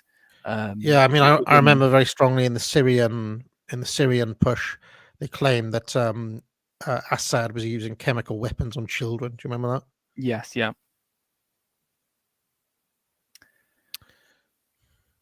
To be perceived, propaganda must evoke the interest of an audience and must be transmitted through an attention-getting medium. The big So G again, yet again. yes. Yeah. What is and I would say this is maybe one of the most evocative and powerful mediums possible is children basically. So here's a couple of stories. A Ukrainian mother is seen crying as she embraces her son and the stranger who brought her kids across the border to Hungary on Saturday after her husband is forced to hand over their children and stay in Ukraine to fight. And this is designed to get just someone who just catches this, to turn to their husband and say, "Oh, isn't it awful? Isn't it awful what Putin is doing to the Ukrainians? We need to get behind them. We need to send them aid. We need to." So, hashtag made me cry. I mean, literally. Yeah, no, exactly. Oh, here we go. There are no words. Photo credit to this dude. There they are. Look, the brave soldiers going off. Son's got the toy AK. The toy bunny. Just think of those children. This is what you're dying for. These children. Mary, there, she shed a tear at that. But wait, let's have a little check. Yeah, the image comes. The image was published on Facebook in 2016 by Dmitry Murinsky, a volunteer photographer for Ukraine's defense ministry, who was dismissed following accusations by soldiers and local photographers that he staged a series of combat photos. So there you go, debunked. Now, do you think that clearly Mary Harper can see that? Did she recant, or did she double down? Again, she would say, but it's about the idea behind it again. And here's a little small one, yeah. They'll kill us all. Ukrainian children talk to CNN as Russian forces get closer to their town. I mean, I tell you what. I tell you where the children come in most famously, of course, was Angela Merkel in the 2015 refugee crisis. It was the footage of children that they played when she was in the studio audience, and she didn't want to be seen as heartless, so she said they could all come in. Do you remember that? Exactly. It's an unbelievably powerful tool, but again, when it comes to war, in many ways, I think you have to control those passions, because you've got to understand is we're being manipulated by them. Again, I care about children deeply and the safety and care for them, but you cannot be led by an image, and you cannot be especially an image that's being used to control you. And I think that's the issue for me. It's not the fact that I'm not denying that children are being affected, but you can't make. I can see there's a guy in the chat saying, "How dare the Ukrainians create propaganda while the commies overrun their democratic state?" I don't know if he's being sarcastic there or not, but this old Cold War framing of trying to, I've seen a lot of this week as well. Putin really wants to bring the Soviet Union back, that he's got communism in his heart. How many articles have I seen like that as well? I find it really interesting that they simultaneously try to pull the Hitler frame, but also they try to run with he's a commie as well. Depending on the audience, Yeah, exactly. It's just the audience. You know what I'm saying? Everyone has their references and kind of, again, pantheon of figures in their head, and so for maximum effectiveness, if you read his statements this week, by the way, he is strongly critical of Lenin and the Bolsheviks. And that's been it's been an increasing part of Putin's speeches recently. He's been very critical of the actions of the Soviet Union in recent days. And again, the so-called Nazi regiments, the Azov Battalion as well. So again, his speeches were clever in the fact that he put himself outside of the communist Nazi dialectic effectively and said, "I'm nothing to do with those two." So again, but again, that doesn't matter to people. It's just he's kind of like. He also claimed to be denazifying Ukraine. That's what I'm saying. Exactly, yes. Because it's about removing. There's the Azov Battalion, who was basically like has connections to. They got in trouble recently with Ash Sakar. Did you see that? No. Well, apparently Putin is using Chechens in one part of the invasion. Yeah. And the Azov Battalion dipped their guns in pig fat because they were fighting Muslims now. And this has upset Ash Sakar and some of the left part of the coalition to see Ash Sakar trying to toe this line between like condemning Azov Battalion Nazis and still supporting the Ukrainian war effort is an interesting it's an interesting aspect of this story as well. But again, it's kind of like they will literally it's so weird. All of a sudden, nationalism is important. All of a sudden, autonomy is important. Like all of the things that we've been browbeaten with over the last 10 years, 20 years, all of it, on a penny, people just change, and it's okay to such a degree that they're even allowed to do this. So again, something that would be considered a anti-Islamic blasphemy. Can I just say something? Okay. The overcorrection for based Putin is something that has been winding me up chronic this week. Okay. We just said that he's been increasingly critical of the Bolsheviks, to which the response is, oh yes, but he was a KGB agent. He had his training in the KGB. I mean, if you were a Russian at that time, you had he grew up in the Soviet Union. Okay, so the fact that he was part of the KGB basically means that he came of age at a time when the government was communist. Doesn't mean he's a card-carrying ideological communist. Just like he attended that World Economic Forum meeting and he was part of that Global Leaders program. Mm. Yes, but that doesn't mean he's an ideological card-carrying Klaus Schwab globalist.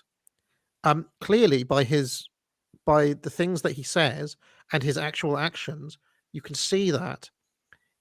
I mean, I don't think Putin is an ideologically driven man in many ways. Mm. He is a politician first and foremost. He is a pragmatist, and I think he recognizes that to be popular in Russia at the moment, he has to be conservative. He has to pay some sort of lip service to traditionalism and the church, and the church, and he's adopted a kind of anti-Western, anti-LGBT type stance. I don't believe that Vladimir Putin is a card-carrying Orthodox Christian who, I don't think he is. You just have to look at his life. I mean, he has a love child. He's a womanizer, but guess what? Political leaders are pragmatic. Like, you get pragmatic figures like this who aren't driven by ideology first and foremost. He may be driven by power. He may be driven by other things. He's got an idea of a way to navigate Russia forward. Okay. And I think that frustrates a lot of people who want to try to paint him, he's not really based because he's not really Hitler. Is literally from the far right. They're like, well, yeah, if he's that based, how come I don't know, he tolerates certain group being around in Russia, for example, or if he's that based, how come he doesn't do this or that? All that means is that he doesn't subscribe to your ideology, right? But by the same token, the fact that in the past he was a member of the KGB or went to the World Economic Forum doesn't mean that he absorbed and believed in all of their ideas.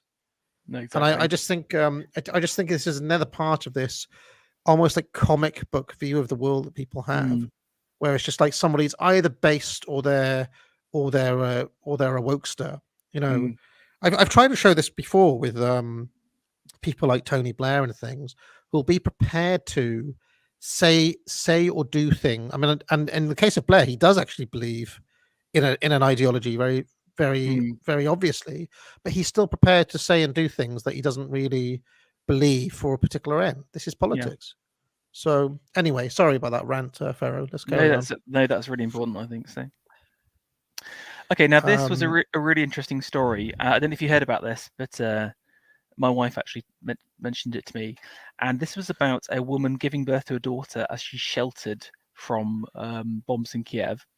Now, what was interesting for me was not necessarily the story itself. Yes, I mean, there's the kind of think of the children angle, but how it was syndicated out with an almost like I want you to look at the image and the breadth of yeah, the papers from the Daily Mail to the Independent to the Telegraph to the Guardian, the same image, the same story identically. And this New is a York classic. Post. Yeah, Yeah, this is a classic sign of propaganda. Basically, this has been given from the top down in an attempt to garner attention. So, yeah. I imagine they had a reporter just And literally that's the wait. entire political spectrum in the mainstream, from Yeah, the Daily Mail, the most right paper, to the Guardian, the most left paper. New York Post is a Trump paper in America. yeah, So yeah, and again, like this will, in terms of the kind of the women demographic, this would score hugely highly, and that's why they're pushing it so hard. brave little girl, an 8-year-old. I mean, this is so perfect for them, isn't it? Yeah, Because they love the idea of the defiant little girl. Have you seen the one who stands in Wall Street. Yeah, Wall Street? It's that, or it's Greta Thunberg, right? They love the defiant girl and the wisdom of the child. mm. So, an 8-year-old Ukrainian girl confronts a Russian soldier, telling him to go back to his country. This is courageous. Uh, There we go. I mean, there was a live debunking on this before, after I sent you the file, sadly. But this has been debunked. I mean, look at the background; it's basically a desert. I'm pretty sure it's meant to be in Pakistan or somewhere like that. So So this this did is not happen. this is not in Ukraine. So another debunk. But again, 240 Okay. likes. We've got those sweet likes, guys. So that's all that matters. And most important thing is that Victor got to feel good about himself. Exactly. So the morale in the troops, and by the troops I mean the chattering classes on Twitter, were made to feel good about themselves, and that's what really matters. Here's Kazena Ilyik, voice message from the employee of a maternity hospital in Warsaw, 30 kilometers from Kyiv. She's saying that Chechens with guns have made pregnant women and young moms sit in the bus and go in the bus side by side with their tanks to prevent Ukrainian soldiers from shooting them. So So is again, this Ian, from the this, Russian side? no, I think it is from the pro, because it's about the Chechens literally like forcing them out of the hospital even though they're about to have their children.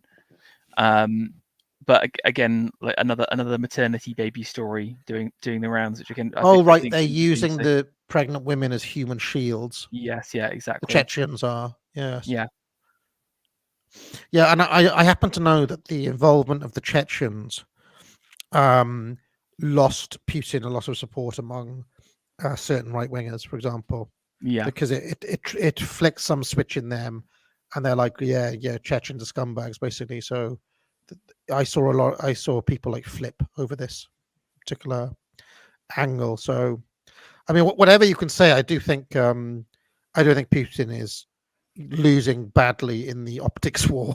Mm. Despite the fakery that we're pointing out here, it's like he's written off that sphere entirely. Like he just doesn't care. I think so. What's interesting for me is that everything he's doing is purely reactive. So, for example, with the Snack Island, there was a big force to show that they existed. The people were captured. So that he's kind of like he's got like a debunking service himself, I think, debunking agents, but they're not creating any positive propaganda. They're just sort of neutralizing anything He that's said bad. neutralize the empire of lies by exposing lies. I mean, one of the more disgusting parts of this bit of propaganda, I mean, it could be true, is that is literally what they're doing, though. is that Zelensky is using the population of Ukraine as a human shield in this conflict. Because I don't care what anyone says. Yes, there could be people who are genuinely volunteering. He has compelled, using government force, all of the male population not to leave, and he's given them guns to fight. That is the government compelling people against their will in many cases. And if it's not against their will, what's the point of the compulsion then? Let the people who want to leave. They wouldn't do that because everybody would leave. So I will keep on reiterating that I find that part of the strategy really gross. It's like they're hoping for corpses to plaster on the front pages, basically. They want that for sure. Yeah. The young victims of Russia's invasion of Ukraine, blood-stained woman clutches a little girl's pink scarf as she lies fatally wounded. This is the sort of images we're talking about that they want, as she lies fatally wounded after bombardment of her home, as medics who fought in vain to save her show this photo to Putin. So, again, this was literally the front page of the Daily Mail. This was their top story. So again, I think they've realised this is how they're going to get more sentiment. Basically, this kind of the children angle. Again, there's no we don't know if the children died or how injured they are. I mean, the girl on the left has just got some blood on her. Yes. So again, they haven't had that iconic dead body shots, but I'm sure that there's going to be one in the next week or so. Also, I feel a little bit bad for the girl because the one image you get represented is your geology photo or whatever. This is her being. Yeah. Okay. Oh, women now. Okay. Yeah. Yeah. So we have the children, now the women. Yeah. Now I feel like the children are used to appeal to women, but then the women are used to appeal to the men. So the attempt to amplify the work of women to arouse men's interest and to shame them into action. So there's this dual aspect of shame, but also arousing, let's just say. But do you want to take a look? The glory of Ireland. Yeah, this is the classic World War One. Will you go or must I? This idea of a woman shaming a man into action. So classic Lady Macbeth tactics. Lady Macbeth. Exactly. Yeah. And just as a counter to this was a classic figure from the Second World War. I'm going to apologies for my pronunciation. Ludmila Mikhailovna Palachevnikoi, who was a famous woman sniper.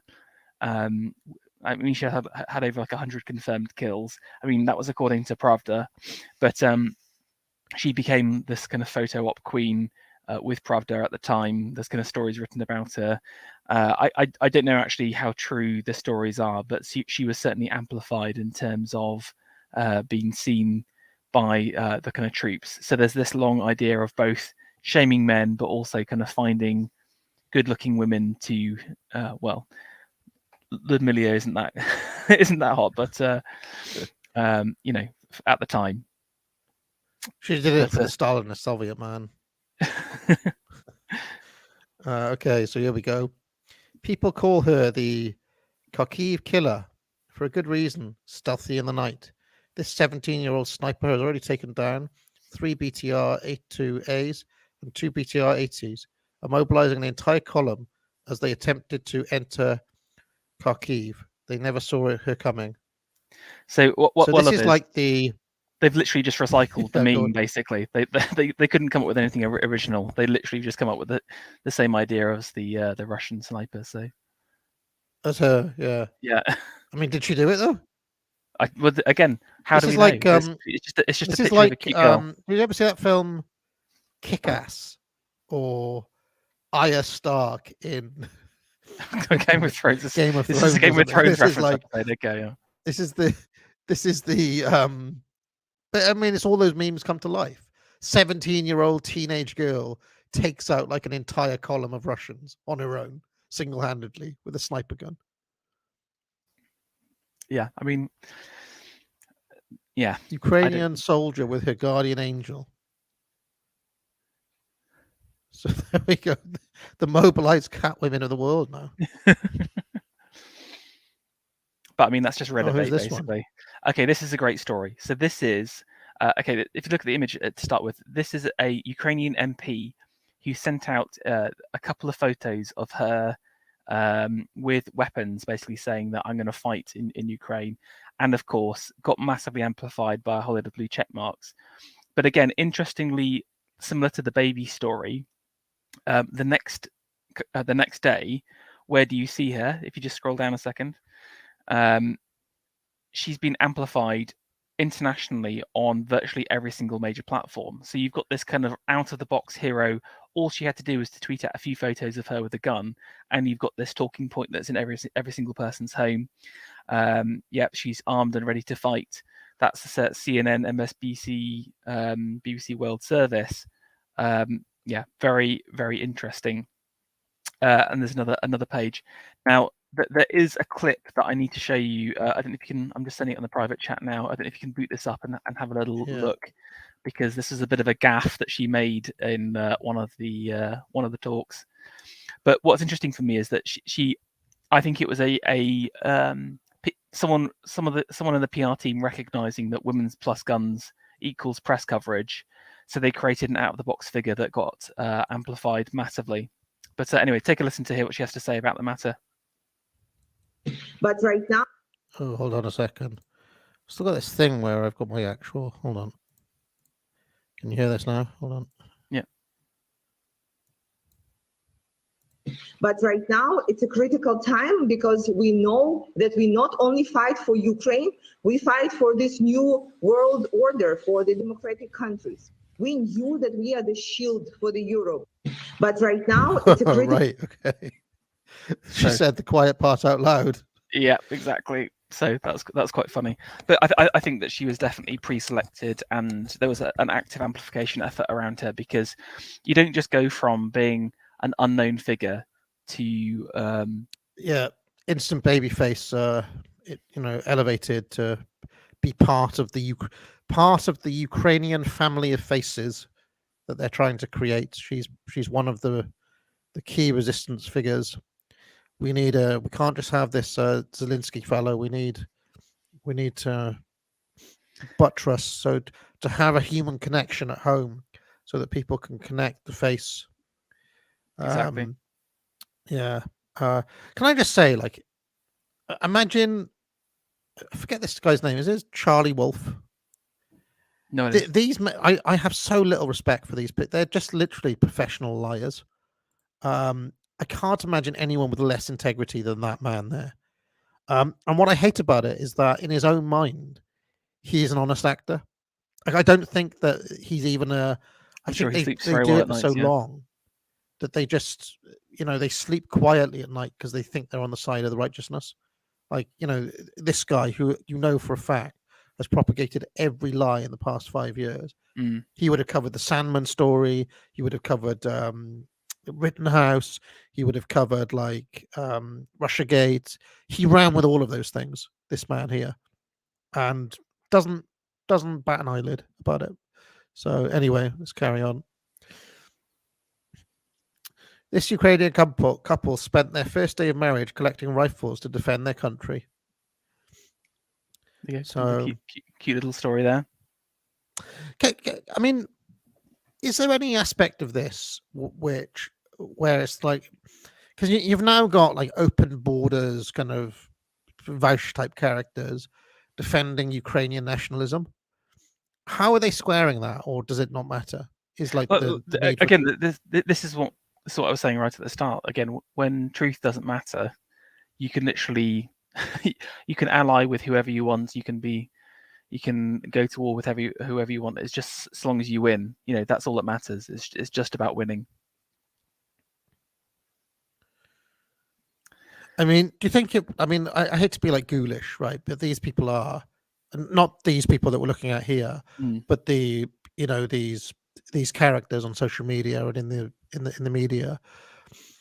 Do you think they'd hit the jackpot if this couple, who they've already established as a story, if something tragic were to happen to them and they could flash that, that would be jackpot for them, wouldn't it? Yeah, they would love it. They would just be like, they're waiting. Again, a lot of part of this is seeding stories ready to reap in some of those rewards, or like the maybe like some of those girls, we had the mother saying goodbye, saying hello to her daughter. Maybe the husband dies, and that's a great follow-on story. They can bring in the original thing that, like, Yeah, she again, could give that interview in front of every single one of these outlets, yeah, and it would be exactly. like, and can you imagine like the grey face that Wolf Blitzer would put on? Yeah, exactly. Because they do that solemn thing, don't they? They love a chance to be solemn. Mm. So yeah, let's carry on.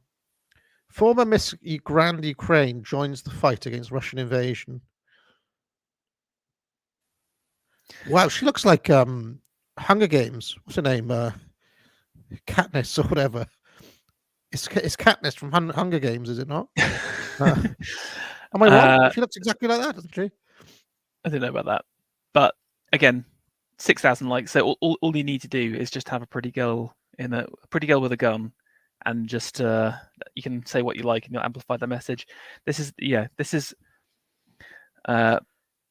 It concerns me greatly. This is where I feel like Generation Z, so many of them kind of signed up to those kind of OnlyFans things. They're just going to be so influenced by these kind of figures. They haven't got anything greater or more transcendent to follow an ideology or whatever. It's just pretty girl tells you to do something and then you'll do it. So now, I think Charlemagne, when this image came up, very quickly pointed out that this is an airsoft gun. It's not even a real gun.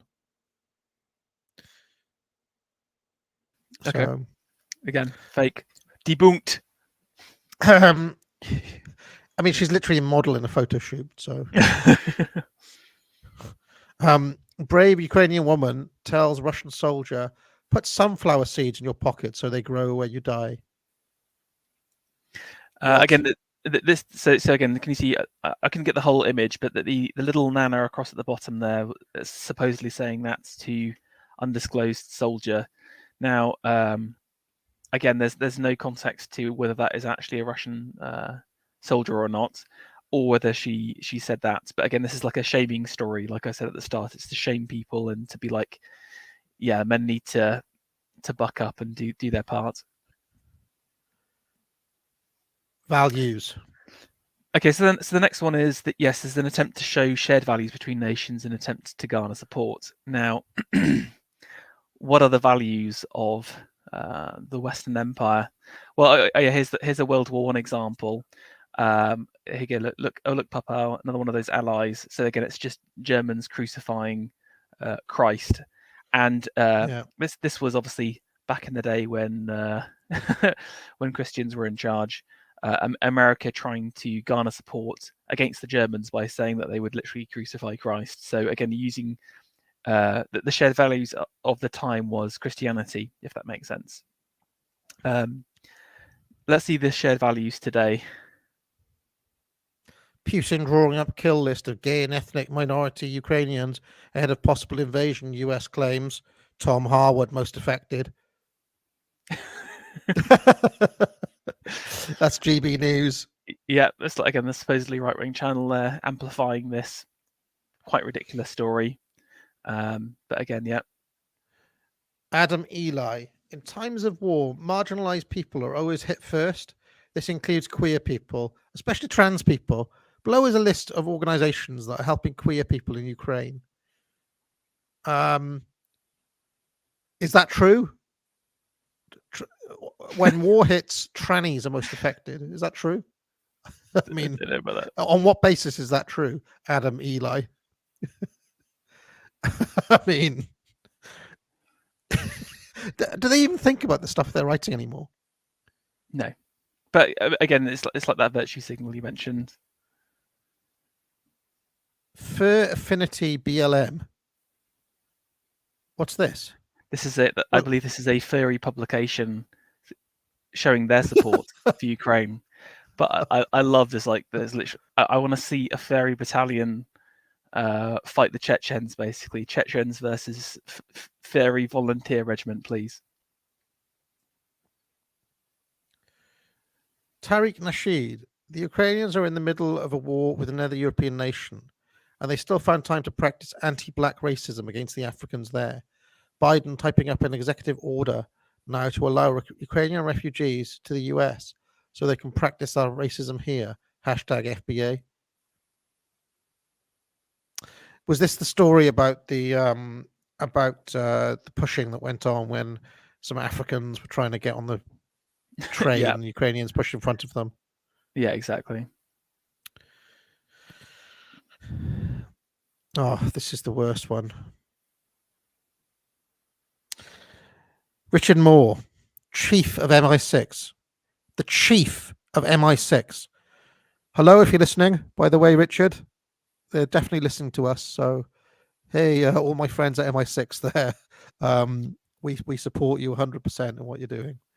He says, with the tragedy and destructions unfolding so distressingly in Ukraine, we should remember the values and hard-won freedoms that distinguish us from Putin. None more than LGBT plus rights. So let's resume our series of tweets to mark #LGBTHM2022. That's the head of our secret services. That's the head of. That's James Bond's boss. If you're at home, I mean, but what?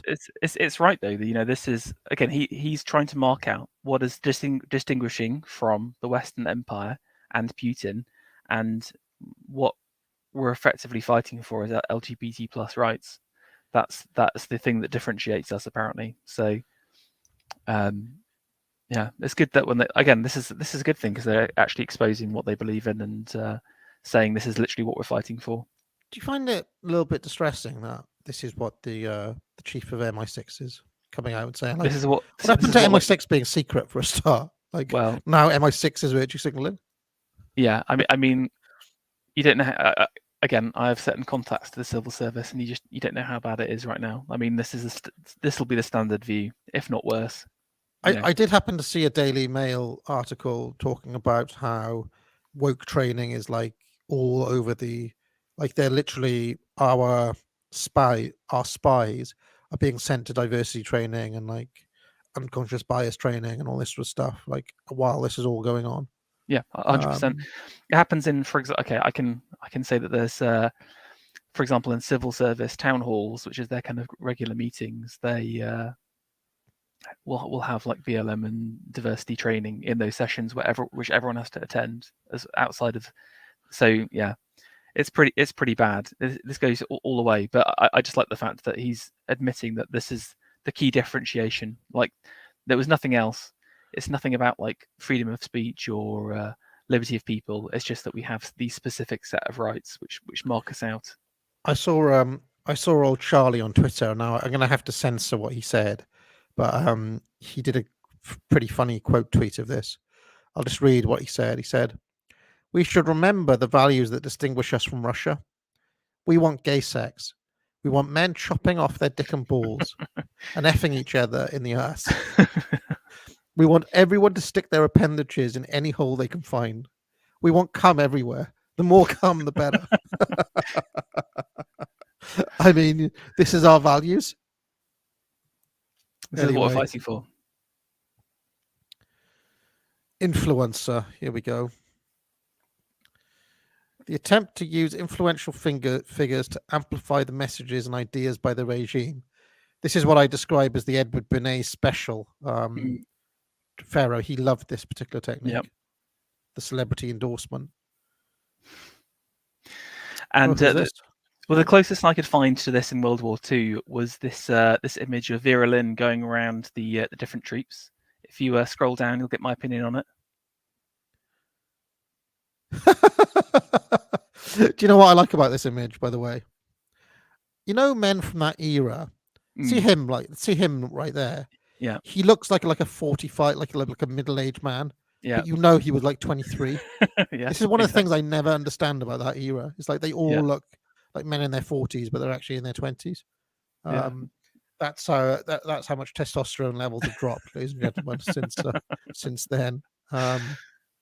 There's a very interesting remix of. It's not a remix. It's like there's a version of Vera Lynn going around interspersed with footage from Kubrick's.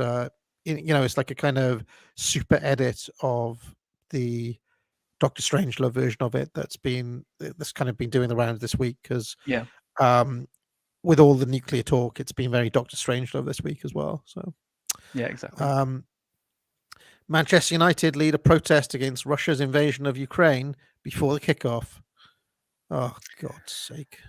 And again, someone economic erudite sent around a whole load of these images. It was after I sent this across to you, sadly. But again, football, which has for a long time been a node of control, I would say, again, weaponized to get people on board. What happened to kneeling for BLM? Do they still do that? Well, I noticed they have, like, at the beginning of rugby, like, this anti-racist message pops up, but they also had again something in the Six Nations on the weekend. Our support for Ukraine. So again, it's relentless. This is why the Western machine is so powerful. There is nowhere that they don't control, and there is nowhere that you can avoid the message of the regime. It's lockstep. It's always lockstep. Yeah, exactly. It's interesting how they go for the peace message as well. Actually, that's the last thing I'd say. So, okay, so we've got a little cluster. Oh yeah, there you go. Peace in all these different languages. A cluster. Left hand side, obviously, Kim Kardashian, pray for Ukraine. She's one of the most followed peoples on Instagram. I love that Gary Lineker tweet, which was hilarious. And now we've got celebrities. I think this is going to be a thing. This is a trend warning, obnoxious celebrity trend warning. People wearing yellow and blue bands or strips of color. This was at the SAG Awards that I'd never heard of beforehand, but I saw celebrities showing their support, and there was a lot of them doing that as well. So.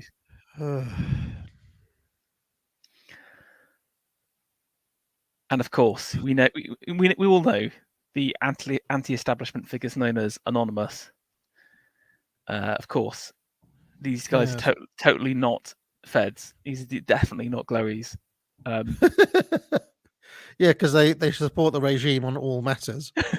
But they are. No, they're anti-establishment. Look, they wear the mask. So they're so anti-establishment. So there we go. Has that had any effect, by the way, or no?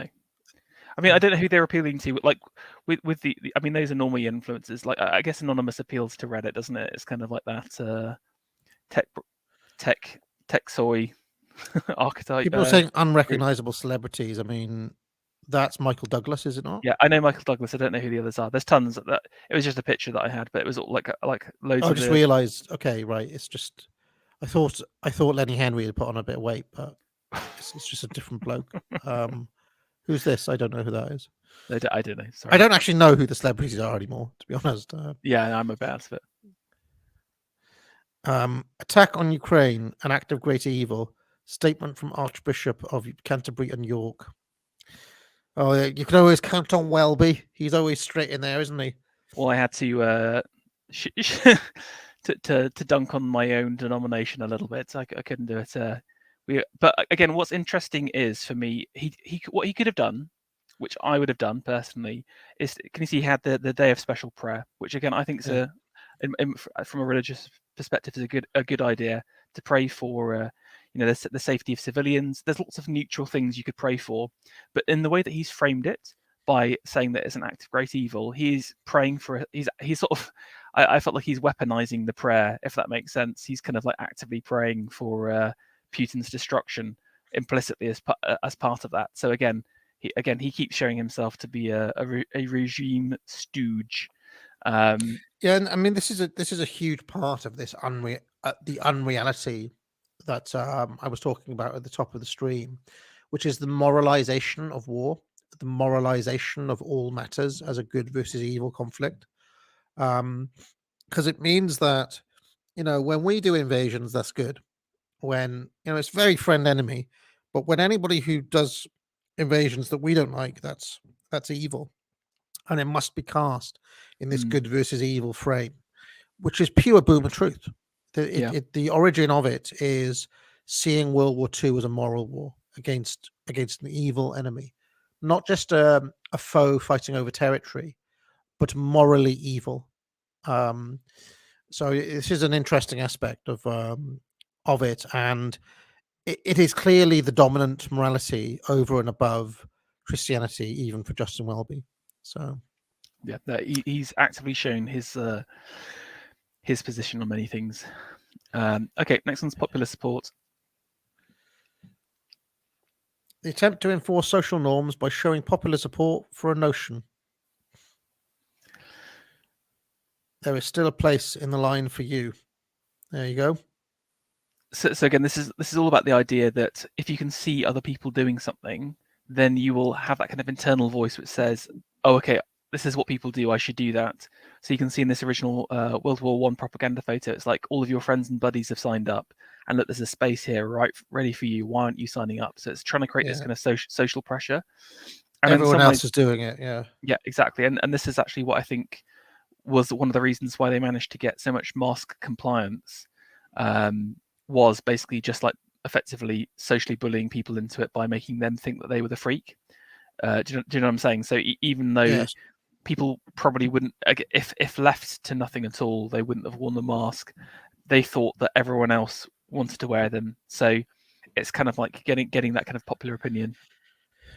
Do you think it's a burden for us that we are of a personality type that is just completely immune to this sort of thing? Because I would never. It makes my life very difficult. I have to tell you, but yeah. Europe stands united. Again, it's just cringe Reddit nonsense. I just liked it because they include Turkey, very Armenia, noticeably, Armenia and Azerbaijan as well.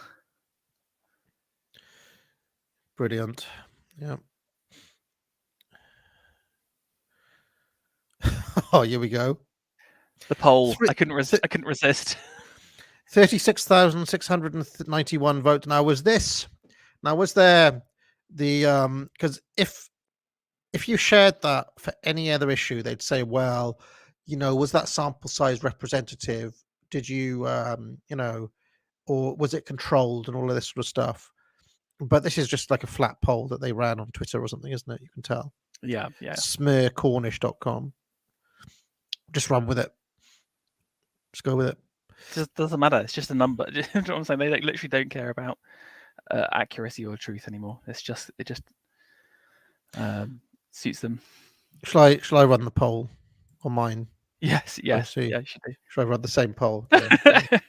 Yes. Should.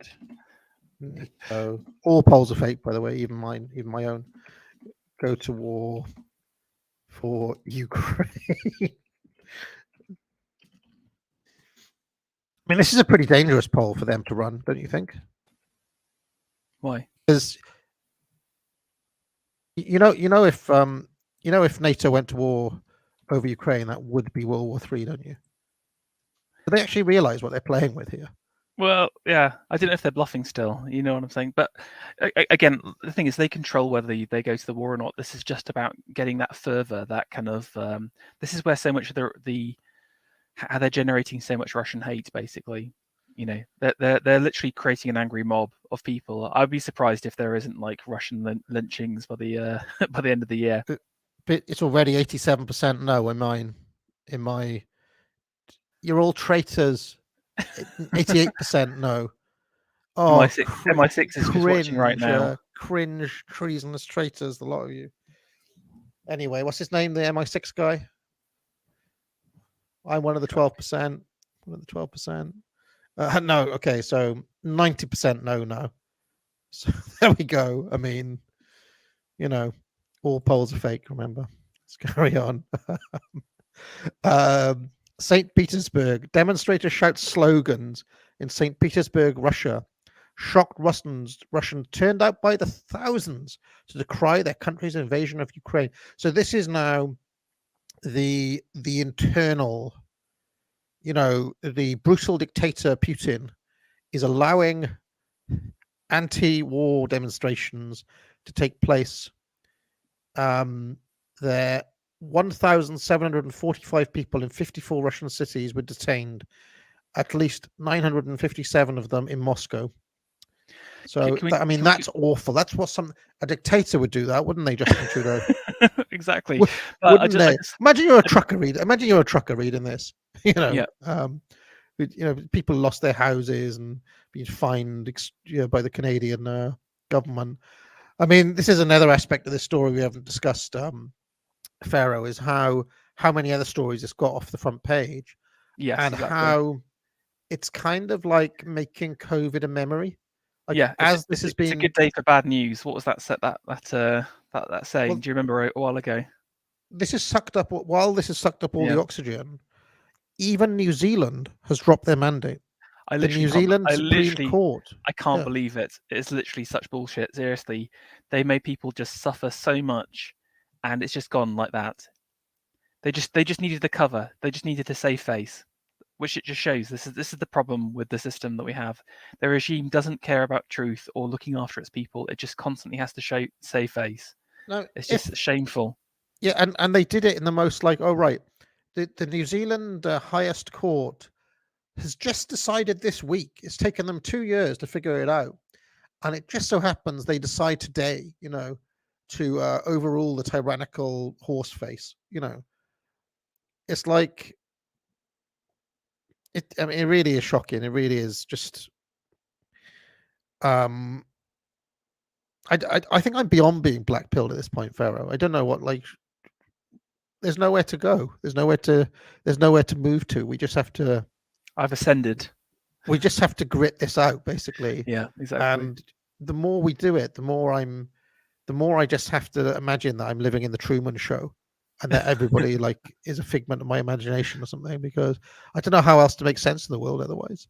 I don't know how many other people feel like this, but I really do feel like, that film like Sliding Doors. It's like we've walked into some other dimension, and it's like this hellscape where everybody is insane. Yeah. There was that Eugene Ionesco play Rhinoceros, where everybody else in the town turns into a rhinoceros, and you're the only one who's left.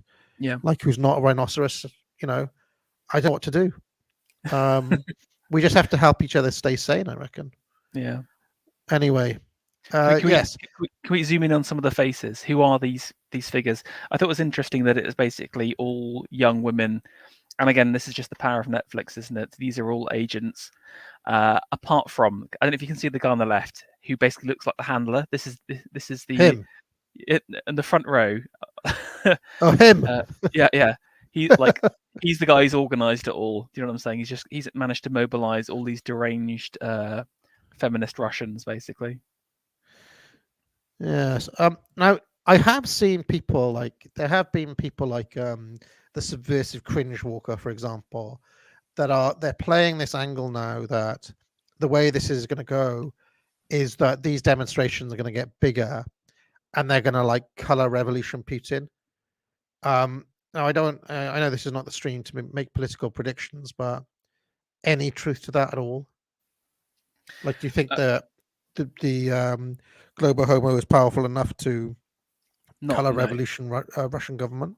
I think this is more about creating propaganda for the West to show that, again, to build up this narrative that Putin is hated by his people. They can't stand the fact that he has popular opinion, he has popular approval, which I'm pretty sure he does. And again, so what? The cities like Moscow and St. Petersburg. St. Petersburg is just like an absolute liberal city. Moscow's less liberal, but again, all of those urban centres, like look at London or whatever, but that's not the whole country. The country's huge, and if you went to the town or the countryside, I can tell you which side that they would support. So, can I just say, final result: 677 votes, Pharaoh. I ended the poll. 91% said no. NATO should not go to war for Ukraine. This is a fake. This is just a fake poll. And what's the sample size? Yeah, well, 677 out of, and 8% said yes. So, just saying that, like, and if we were mainstream media, we could emblazon that on the screen, to play our propaganda. I mean, it's just like, this is how stupid it is. I was genuinely thinking that we should set up like a based polling station where we selectively pick whoever we want to get whatever answer we want. So whenever someone does a poll, we could just do like a counter poll, and it just use the same tactic against them. Who are the 8% though? There's an inquisition in the chat now trying to ferret out the agents of global homo in the chat. Cringe is lurking somewhere, activating his agent. There she is. brave. face. This is the face of the cat. Like, this is Putin's downfall. Cringe thinks this woman is taking Putin down. So Yeah, these people are not taking Putin down. He kicked. I mean, one of the best things he did is he's prepared for this. He kicked out the NGOs already. That's why they hate him, because they can't pull these ops like they used to. Also, if you saw what they did with the protesters, they just arrested them like in a non-violent way. It was actually really pretty amazing if you watch the video. And again, because he's not a fox, he won't tolerate it. You got to understand. So I just genuinely don't think, unless we're talking literally like millions and millions of people, an unarrestable amount. But here you go. Here's some more global protests. Right. Protesters take to the cities across the world to show their support for Ukraine. Just want to zoom in on her. There she is. Look, crying woman. She's seen that propaganda about the children dying. She looks the least Cypriot woman, by the way, I've ever seen. I've been to Cyprus several times. This is the face burned on Dee's brain when Dee does his rants. This is the true face of tyranny here, right here. This is the female brain that we have to all bow to in the. Also, I love Japan. Gynocracy. Japan, yeah. With the English signs, as you so rightly put, they've been careful with the other ones not to put in the English signs. But Japan. Who's in that crowd? I can't really. They don't look very Japanese though.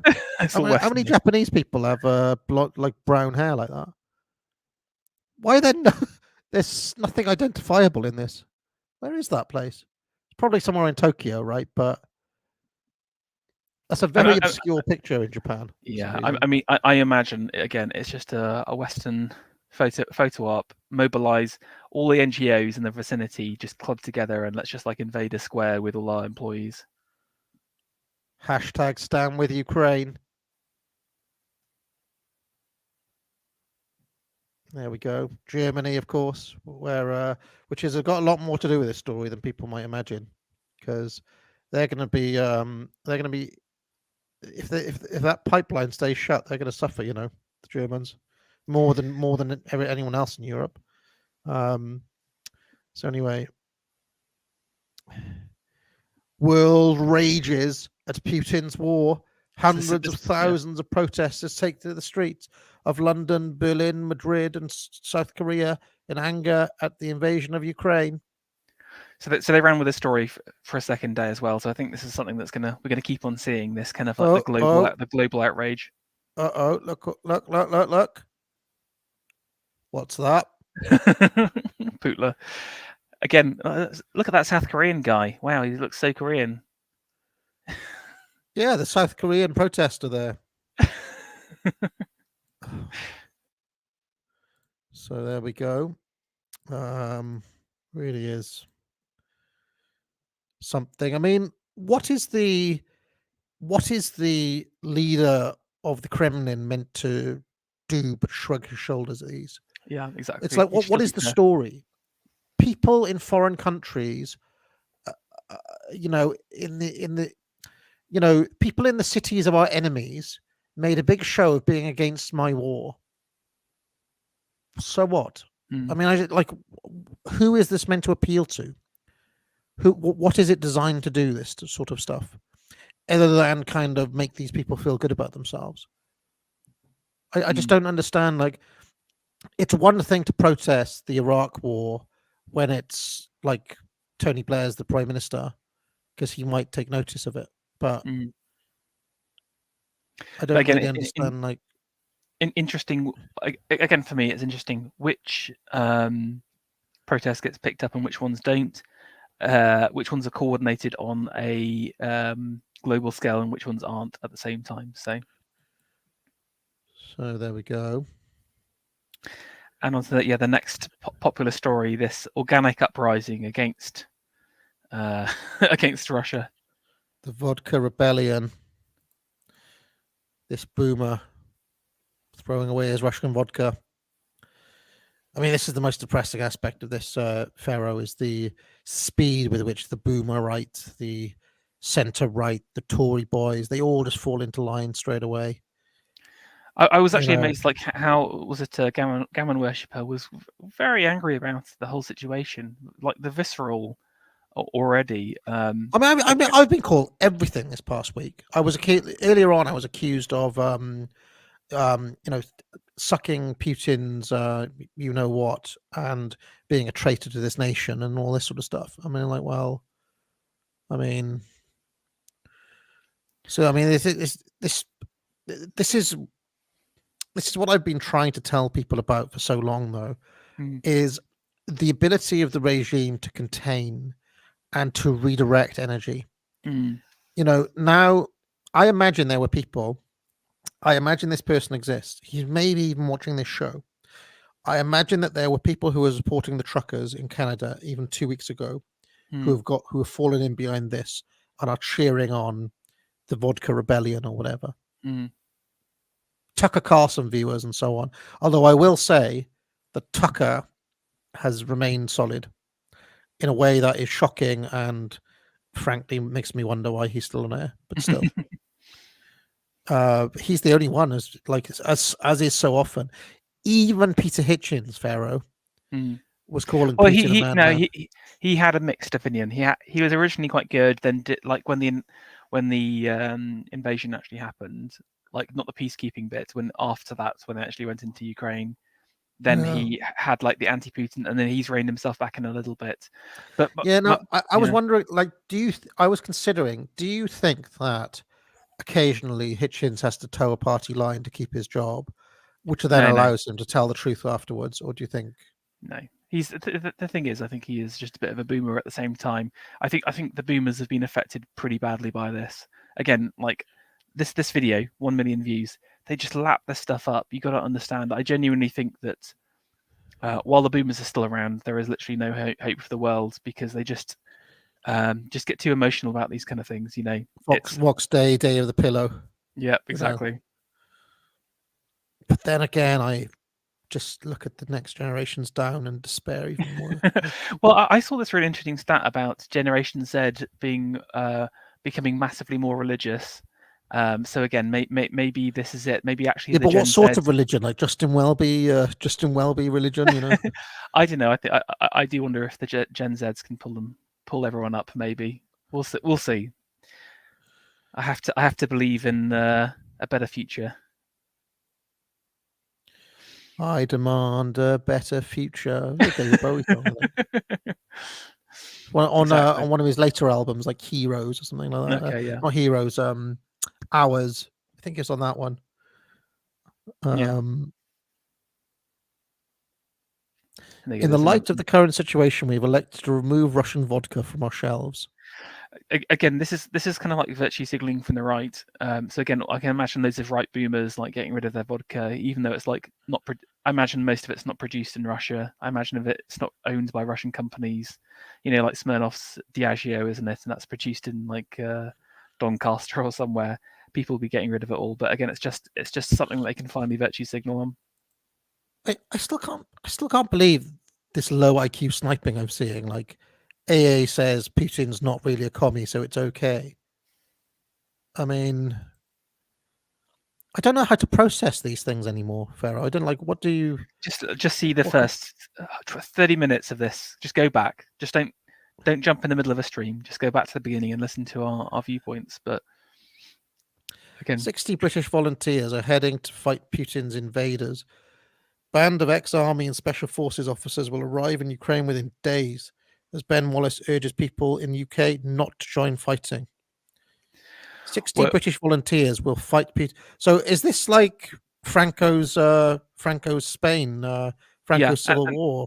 And again, I think what's interesting on certainly on the left, for years they've been banging on about the volunteer regiments, basically, and the kind of romanticism of that. You know, writers and poets and stuff going across to fight for this noble cause. So I do wonder whether that's just been kind of kept on the boil as like a narrative that they can then bring up at a certain time. Does you know if EU and British citizens get caught up in that fight, that is like World War III? Yeah. Well, again, but the question is, how many people are really willing to fight 60? for it? Well, exactly 60 right now. And again, this message is there's a kind of preparatory angle to it as well. So, for example, if we had to go to war with Russia, again, they've started to kind of lay those seeds. The next thing would be to create volunteer corps, etc., expeditionary forces. So I think it's interesting how they were saying, "Oh, just do not join in the fighting." But I think that's like, do not join in the fighting yet. That's how I Pharaoh, read what's your draft excuse? Got one ready? I'm not telling you my draft plan. I was speaking to Mark about this because I said if I was drafted, I want to go in the Air Force because I've done a bit of flying in my time. And Mark made the point that due to his previous RF experience, that it would be a higher ranked officer than I would be. And I was just disgusted at that point, and I realised I'm now anti-war because Mark would be in charge of what I do. So, can I just say I'm fat? I'm too fat. No, they're just Is that telling a you good excuse? to boot camp. You probably want to lean into the Iranian angle, just go full Muller. I'm colorblind. I couldn't. I think I'm technically colorblind, so I couldn't fly a plane. What if I'm strong? What if I'm dragoon to work for intelligence? I'll have some like pink. I would sabotage it. I'll be like, listen, I'll sabotage your efforts. They'll just shoot you. I'll end up in jail though. So is that right? Yeah. Well, I don't know. I don't really understand how drafting works, to be honest. Yeah. It depends on the country. Like you can try and go the pacifist angle, but they locked people up in World War II, so I imagine they'll do the same this time. So are they drafting? Do they draft women? You could just become trans, couldn't you? No, because you'd get an instant promotion there. You'd be in charge. You'd be a general by the end of the week. Oh man. Chicken Kyiv to Chicken Kyiv. Supermarkets called on to rename dish in support of Ukraine. Oh, God's sake. Yeah, and we're just at this absolute pathetic level of virtue signaling around this. I saw today the Judo Commission has removed Vladimir Putin as its honorary president. I just hate this. I literally hate this kind of stuff. If you want to deal with Vladimir, just fight him. Just commit your troops. Go to war with him. Don't just do this pathetic, meaningless virtue signaling around a stupid name. It literally is so frustrating. I hate it. It's such like cowardly, womanly behaviour over this. Oh, here we go. Biden, Harris, mask, Ukraine. So I've seen a couple of complaints in chat that I didn't have any Russian propaganda. I tried really hard. I tweeted out about it. I searched across the board. The Russians are just too like matter of fact. Like they'll they have their position, but it seems to me that it's all based on like, this is the reason why we're doing something. It's not really propaganda. It's kind of more like reasons why they do stuff. The area, and we've got some examples later. The kind of areas of propaganda I have seen was around the Azov battalion, the kind of Nazi nature, whatever the so-called Nazi nature of them, etc., etc. But this was a meme going around, so this is the closest I think we've got to. This is more like a kind of Keksphere meme, though, isn't it? Yeah, This is like the sort of memes that our guys would send around. It is scary, though, isn't it? I find it scary. Oh, here we go. Black propaganda. What's this now? The attempt to discredit an enemy by highlighting certain practices of war. Oh, right. So you mean that sort of black, not because I've literally seen black propaganda this week as well, where they found like the 3 black people in Ukraine to become refugees for us. Did you see them? Yeah, refugees are coming and they're like black. I was like, what? Black people from Ukraine now, they just couldn't give us one babushka, yeah, or whatever the Ukrainian equivalent of that is. The rape of Belgium. So you read it out. Yeah. Day-by-day record of the Germans' drive through Belgium, a narrative of fact, dramatic, thrilling, true. Start reading it today, daily, and Sunday in the New York Tribune. So again, but like I would describe black propaganda as just kind of highlighting like the worst things that people do, illegal things. And again, there was lots of discussion how the Germans were literally like raping women in Belgium. as part of their invasion in World War One. Now, it later turned out that a lot of the black propaganda from the British side was just basically fabricated or like highly misleading. So it's kind of like an extreme form, and of course, Big G has something to say about this as well. Black rather than white propaganda must be employed when the latter is less credible or produces undesirable effects. So in my opinion, it's kind of like the kind of emergency button of propaganda. Is like when you're just kind of like highlighting like or fabricating the worst practices, just making stuff about them in the worst kind of way. So it's this is like as G says, when the narratives start to break on some of the other stuff, we'll start to see more and more of this black propaganda come in. Death machines, Putin's terrifying thermobaric rocket launchers capable of exploding enemy lungs seen heading towards Ukraine. So there you go. It's like literally like I mean, the exploding enemy's lungs is such a great line. This was on the Sun, but yeah. Machine gun carnage in Kyiv suburb. 2 Russian saboteurs are gunned down after stealing a Ukrainian military truck and crashing a tank into a civilian's car. Yeah, we've got a view of that the tank crushing the civilian's car as well in a second. There you go. There's a picture and a good little Henry tweet. Bolton, OBE, says, "Is this Russia's army's idea of liberating the Ukrainian people, Putin? The truth is, you don't give a damn about people, not Ukrainians, Russians, or even the lives of your soldiers. You only care about your mad ideology of recreating the Russian Empire." He's a madman. Again, 10 million views. 10 million views. 10 million views had that had. Again, someone pointed out that it's more than likely to be a Ukrainian driving the car. Again, I can't verify this, so I may be debunked.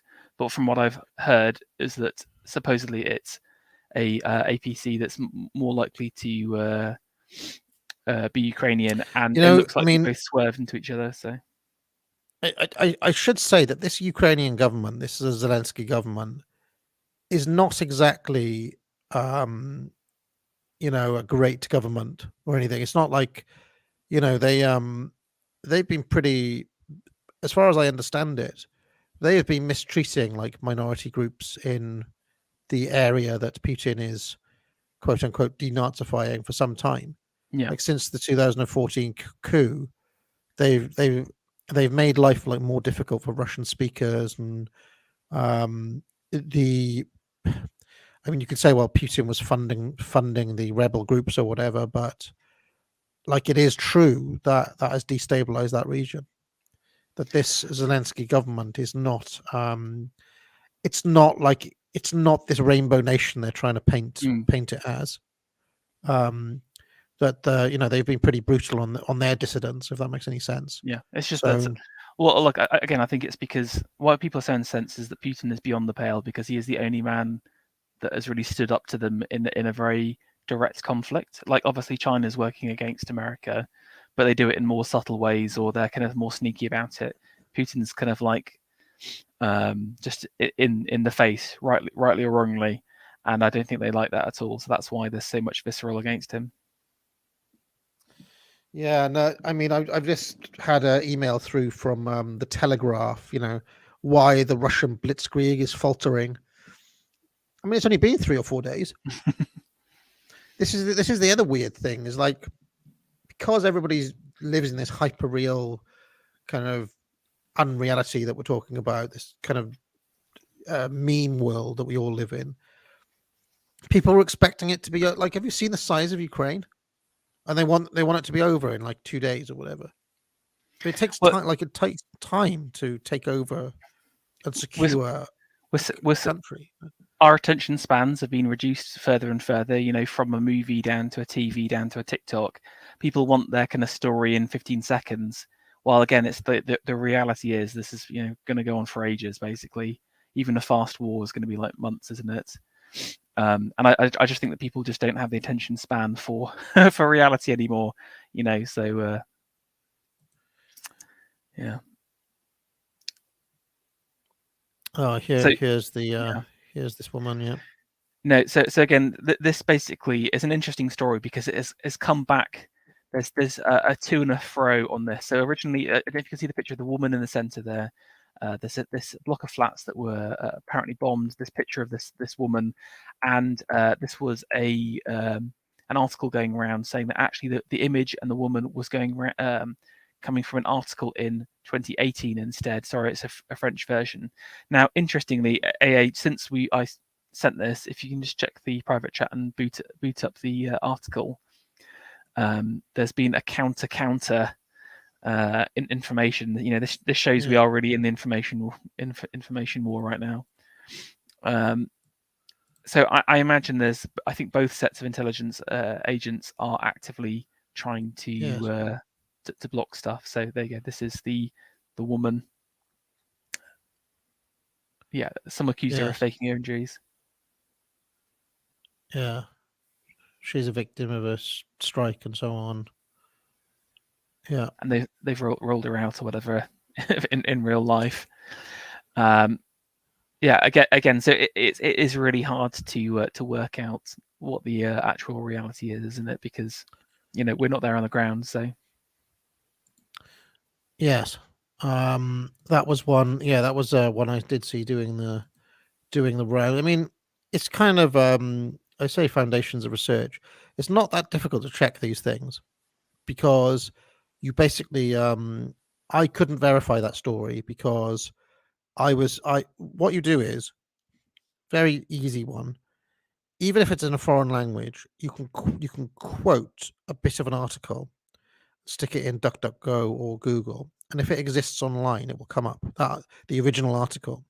If you can't see that picture in the original article, there's something up with it, right? So you can usually find. So like with the Zelensky stuff, you could just pull up the old article and there was the picture. Whereas with this woman, I couldn't verify it myself. And that's usually when you're dealing with something fake, right? With a fake debunk, if that makes any sense. If you cannot source an original article. Yeah.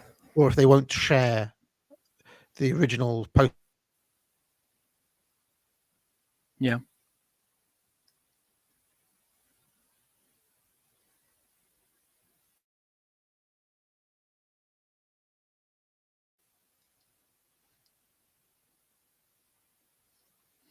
Hello, can you hear me?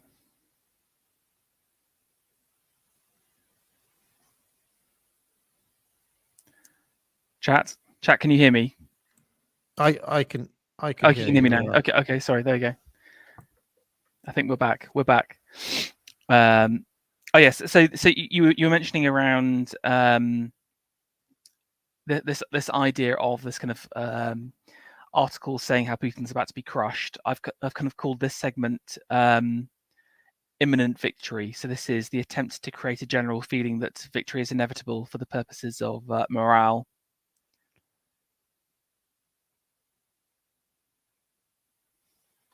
Can you hear me, Pharaoh? I don't know. I can hear you. I can hear you fine. Okay.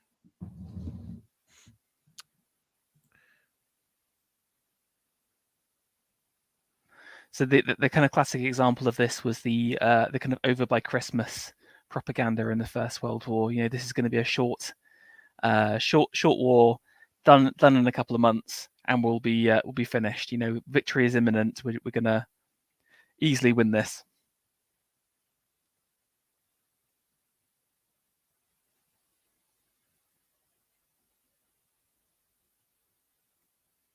Farah, I'm gonna have to come out and come back in. Something weird has happened with my mic, and you're coming out on you're coming out on the wrong speakers. So I'll be back in a second, right? Okay, sure.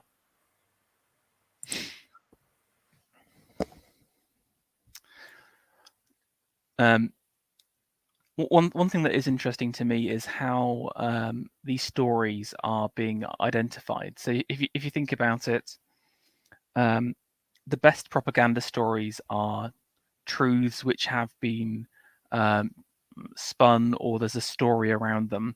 Again, if you think back to some of the discussions we were having around All right. newspapers. Okay, now hi. All right, let's keep on going. Okay. So yeah, stories of imminent victory. Can we go back one, because I didn't see that the first one, I think. Yeah. So it's just Putin's, that again, this was literally 2 days ago. So again, they're already kind of hyping up the fact that, you know, Putin's removal was imminent. Any second now he's going to go. But it's interesting how basically, and if you go to the next article, every single story is about you know, how this one thing is going to cause the destruction of Russia. So yeah, this is a pivotal ship. I mean, it's probably not that pivotal. It's just like a random cargo ship that's in the English Channel. But again, it's just hugely important at the same time. It's being targeted. So again, every single story has to be hyped up as to being ending the war. Kyiv survives another night. Demoralized and exhausted, Russian troops suffer heavy losses as they fail to breach Ukrainian capital's defenses. You can see the Steve Turley tactics here. Very legit. I was going to say, yeah, maybe they've hired Turley as a copywriter. So again, every story is about you know, they're running out of steam, etc. And again, I mean, it's true. Maybe they are. Maybe that is true. Maybe they're close, and maybe that's the reason why there are talks happening. But again, from some of the information on the ground that I've seen, I don't think that's the case. It doesn't make sense militarily in my mind. But let's just see. And again, no, he's just been planning this for 20 years, Pharaoh, and he didn't see this coming. Well, 48 hours. He was like, "Oh, we'll be done in 48 hours." Basically, I don't have any resources beyond a 48-hour campaign. He just didn't. He didn't plan for any of this stuff. He didn't plan for the media blitzkrieg, etc., etc., etc. So exactly. What happened was that actually this one woman MP led a defense in Kyiv by herself, and that she killed over 10,000 Russians, and that led to. You see, what's the point of all of this? Like what I'm saying is, let's just pretend that it's not true. What is the point of acting as if it is? Who are they affecting with this? Because as far as I can tell, the Russians are not engaging in any of this at all. And we know that Putin is capable of playing the media if he wants to, but he's just not doing it. Like, he's just letting the guns do the talking. Does that make any sense? So what is the point of this?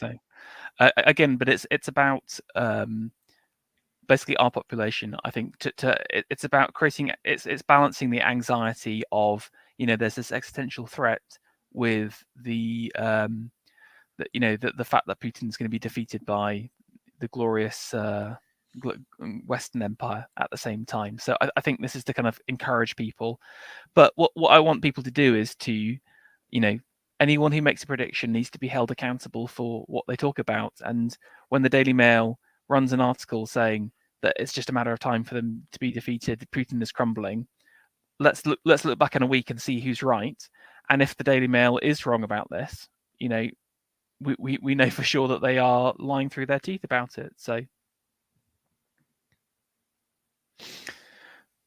in serious trouble, Putin warned shaky elite support to evaporate as discontent grows. Again, I've seen a lot of this talk about, again, the oligarchs or whatever, hating Putin or whatever, and it was my opinion. Again, Keith Woods did a very good video about this, again, before all of this happened, so it's quite a good source. you know, it's not necessarily biased. But again, he doesn't really rely on the oligarchs in the same kind of way as previous. He kicked them out. You see, this is what I'm talking about. He kicked out the NGOs and the oligarchs already. He has consolidated power in Russia, as far as I understand it. So this idea that they're just going to like color revolution Putin as if Russia is you know, Kosovo or something is just. Are they powerful enough to do that? And this is the thing I've been struggling with. I mean, maybe they are. Maybe it's us who's wrong about this, Pharaoh, and we're about to see like the true power of global homo. But exactly, yeah. That's like I have the impression that there are many people, even on our side, who are so used to this idea that that America is all powerful, that they just cannot see any circumstances where they take the L. It's like the superhero movie where, it's Superman or Batman doesn't come out with a win at the end. It's inconceivable that the villain would win, if that makes any sense. And I find that interesting. I mean, part of me hopes and prays that we do get a more bipolar or multipolar world, just so the regime of lies has to face up to some reality. Because if they do get their way, it is total. It means that we're stuck in this totalizing kind of matrix of unreality forever. And I don't want to live in a totalizing matrix of unreality, Pharaoh. Okay, what else? Russia losses now, according to Ukraine's military: 14 airplanes, 8 helicopters, 102 tanks, 536 armored cars, 15 artillery pieces, 3,500 killed.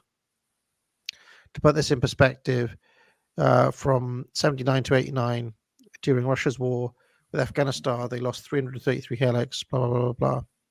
The Ukrainians destroyed nearly as many tanks, 1/10 of the number of fixed and rotary wing aircraft, 1/5 of the personnel in 2 days. This this masked Ukrainian masked man says this with the sunflower in his... So within a 10-year war, Ukraine is delivering the same devastation as the whole of Afghanistan for 10 years. So I did see that our friend D had a very good quote tweet on this one, saying the same people who were counting COVID deaths are counting deaths in the, they've got very good data collection down on the ground there in Ukraine. This is the same military mind that has asked the civilians to fight for them. So yeah, I mean, I've seen some images, Pharaoh.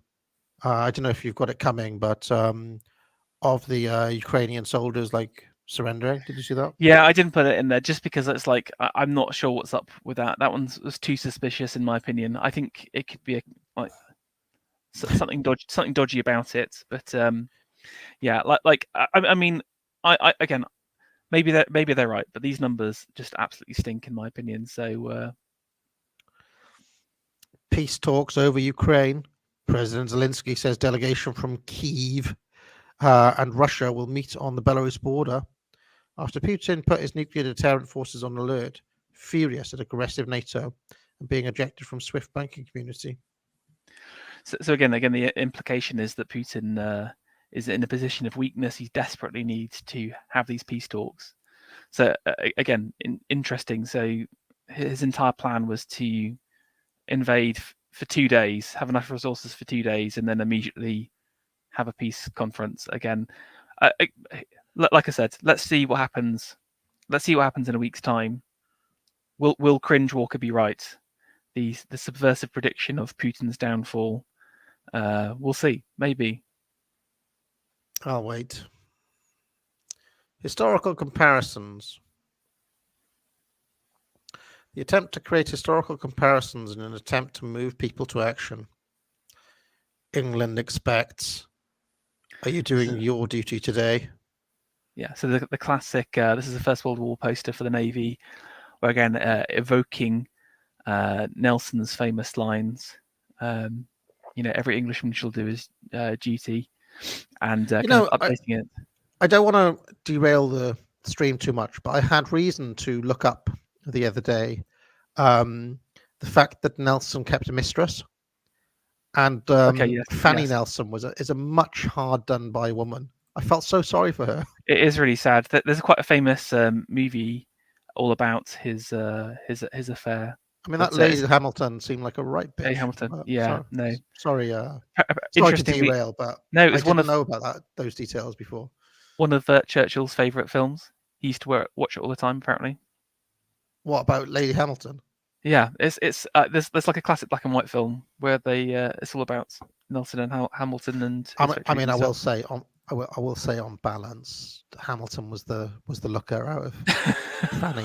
I mean, it's just poor Fanny. She had she kind of looked like an old biddy or something compared to. Oh dear. Anyway, here we go again. Around the world, mocked up pictures of Vladimir looking like Hitler. The irony is that he's talking about denazification, though. So this is the that was actually the ultimate boomer truth regime on both sides here. I thought it was a genius bit of framing because he knew that people talked to him in terms of being a Nazi and in terms of being a communist, and then said, "Look, Ukraine is a Leninist creation, and we're taking the Nazis out of Ukraine." So that was actually one of his more genius propagandic moves, actually, I think, to kind of step outside the framing. I mean, do people care about that? No, basically they Well, I can see here he's not only Putler, he's also a communist. Well, exactly, because in the frame of liberal democracy, there is no difference between totalitarianisms. You see, communism equals fascism. This is the Hannah Arendt frame. Schrodinger's dictator, yeah. Unless you're the Azov battalion, in which case you're all right. Okay. Unless you're Ashsegal. Ukraine's second Tiananmen moment. Local man climbs on top of... I mean, bear in mind now, this is a week after we watched Canadians being crushed under horse hoof last week. No one cares. It's okay. I mean, it might as well be a lifetime ago. Nobody cares. No one cares. Hong Kong... Oh no! Even that. Remember, Hong Kong is a far right dog whistle. Anyway, Ukraine's second Tiananmen moment. Local man climbs on top of Russian tank before kneeling on the ground in a bid to stop military convoy as Putin's men face fierce fight back on the streets. What I love about this is it's not even just the first Tiananmen moment. I haven't even heard about the first Tiananmen moment. We're up to the second. He's that much of an oppressor. He's like double Tiananmen bastard.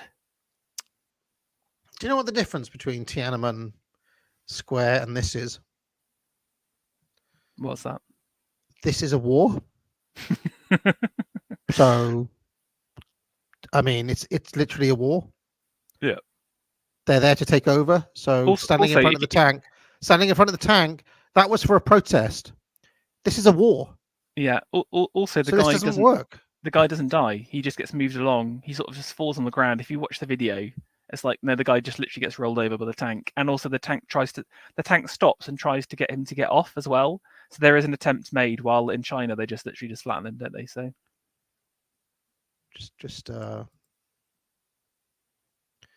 we kicked Russia's backside before, we can do it again. Astonishing. I mean, just like it's Manchester United versus Liverpool, you know. It was 6-1 last time and we'll have them again. Astonishing moment. Defense Secretary Ben Wallace claims Putin has, quote, gone full Tonto and hails Britain's success in the Crimean War as troops nervously laugh. I mean, I love this one on so many levels. And again, the Starkey lecture is brilliant because he references Teddy Roosevelt. He says to go around with a soft voice and a big stick, but England's going around with England's shouting and bawling with a thin straw. Basically, you know, we are no longer a great power. We are a weak nation that is a slave to the US in many ways, certainly militarily, and to go around with this kind of language. We kicked Russia's backside before. I mean, this is just such inept levels of diplomacy. Like, why would you even talk like that? Even if you were militarily confident, would have a level of professionalism. Do you know what I'm saying? You would say, what does Putin has gone full Tonto mean? I don't know actually. I'll have to look. Hold on a second. I'll look up Tonto. Okay, fool. Okay, it's from the Lone Ranger. There you go. Fucking hell. Putin has no friends and no alliances. I mean, it's objectively not true. We just went through the BRIC nations one by one who are refusing to condemn the war. Bolsonaro's refused to condemn the war. Modi's refused to condemn the war. The Chinese abstained on the UN Security Council. We talked about the UAE and Saudis. I mean, it's like, well, they're not saying, yeah, we're allied with Russia, but to say that he has no friends or no alliances and is just kind of this isolated figure in the world is just not true. So what is the point of the UK Defence Secretary pretending that it is true? And also, it's kind of like this was around the time. This was literally 5 days ago, 23rd. So this is even before the sanctions. And again, look, if you're going to talk like this, that's fine. Just send in troops. Literally, just stop being a pussy about this. This is what I hate. All of this kind of big man talk. Just get some balls and send in troops against Putin. You can't just go around talking like this and then doing nothing or doing sanctions. It's literally embarrassing. I'm physically embarrassed being a Brit. And also, kind of like they're referencing the Crimean War, a war from like, was it 150 years ago? It's like, it's just such an obscure frame of reference that only 3 people would like. Yeah, and, I mean, would know. So what did Putin reference in his speech? Not the Empire of Lies speech, the previous one. Yeah, he mentioned, and he put it in everybody's mind, Napoleon. He talked about Napoleon burning down Moscow and the Russians still standing firm. What is the message from Putin? We've taken worse. We can handle this. We're a hardy people. Yeah, we give us what you've got. Basically, whether it was Napoleon or Hitler, nobody's ever managed it. You can even get to Moscow, you can even burn it down, and you still fail. So this talk about kicking the Russians' arse kind of falls a bit flat in the face of actual history as well, if that makes any sense. It's just such a weird example. Yeah. Well, I love the as troops nervously laugh, because they know the people who are running the budgets, they know that was a ridiculous and stupid move from that man who was talking. Again, I mentioned this on Twitter. I really feel like we're in a Chamberlain situation right now, because his cabinet was just talking shit constantly, right? When they said that when they did their kind of protection of Poland, against Germany, they were writing a check that they couldn't cash. They were broke. We didn't have the power to do it. There was no way that we could actually defend Poland, right? It's a similar situation. When he talks like that, can Britain afford to go to war with Russia right now? And it's like, no, we are broke. There is no money left. Literally, just the gas prices are already insane. I know. Do you want to have a look at this modern day Churchill? This is what he looks like. There he is. Full Tonto. We'll kick his ass, and we've done it. We'll do it again. Why doesn't he volunteer? Look, you can go off and form. He can be part of the volunteer regiment if you think. What is this? I mean, I am embarrassed, because what is this clown world where the British Defence Secretary says we've kicked their ass before and we'll do it again, and then doesn't commit any troops? What? It's literally just this is why it's just lies. It's just lies constantly. Just fakery. Beside myself, Pharaoh. I actually wasn't aware of that particular episode that happened. Well, they buried that because, again, it's literally like an embarrassment. Like to think again, just send that back in time, 50 years. To think again, just diplomatically, even if you're in a position of power, you don't talk like that. You don't talk shit. Have some respect. Have some respect. You're in a position of power and a representative of the country. It's just, again, it's like everything's become entertainment. It's just because like everything's like a one-liner quip from a Hollywood action movie or whatever. It's just depressing, man. Dan Wooten, God help us, the senile old men. Putin and Biden hold world peace in their hands. Boris should step up like his hero Churchill. Ignore the modern-day Chamberlain Macron. The West must finally stop being distracted by woke sideshows. I mean, how's that gone for Dan Wooten? Because now the war itself is the woke sideshow. That's how it's actually gone, isn't it?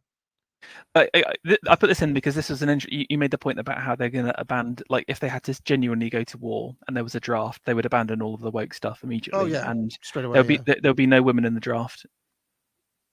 Oh yeah, they drop all this horse shit immediately, if they need it to try to get us all back on side.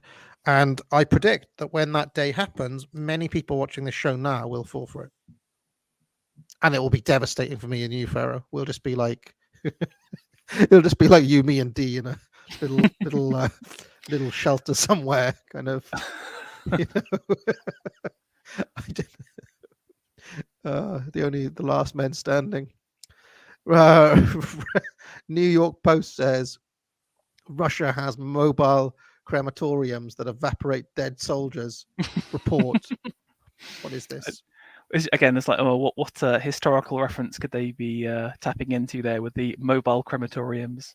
So yeah, so that way there'll be no actual bodies, right? Is that the idea? Well, again, but I felt like it was more like a reference to a certain other cremating incident. You know, that's what I'm saying. There's no body. Yeah, There's no. Let's not get into that. Yeah. Hans Mancha says Ukrainian soldiers with links to neo-Nazi movements such as Azov boasted they received training from Canada and other NATO countries. This is not RT or the Kremlin. It's from a Canadian newspaper last year. Well, this is my attempt to try and hunt down a bit of Russian propaganda.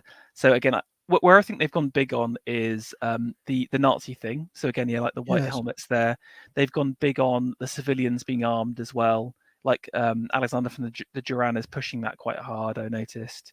But again, even that stuff, it's kind of based on truth, though. Do you know what I'm saying? It's like, yeah, they are amplifying it, making it a bit more known. But yeah, I mean, it is basically true, though, isn't it? So that's why I find I have a hard time. Like, they really are not going big on the propaganda at all. Look at this guy in the chat.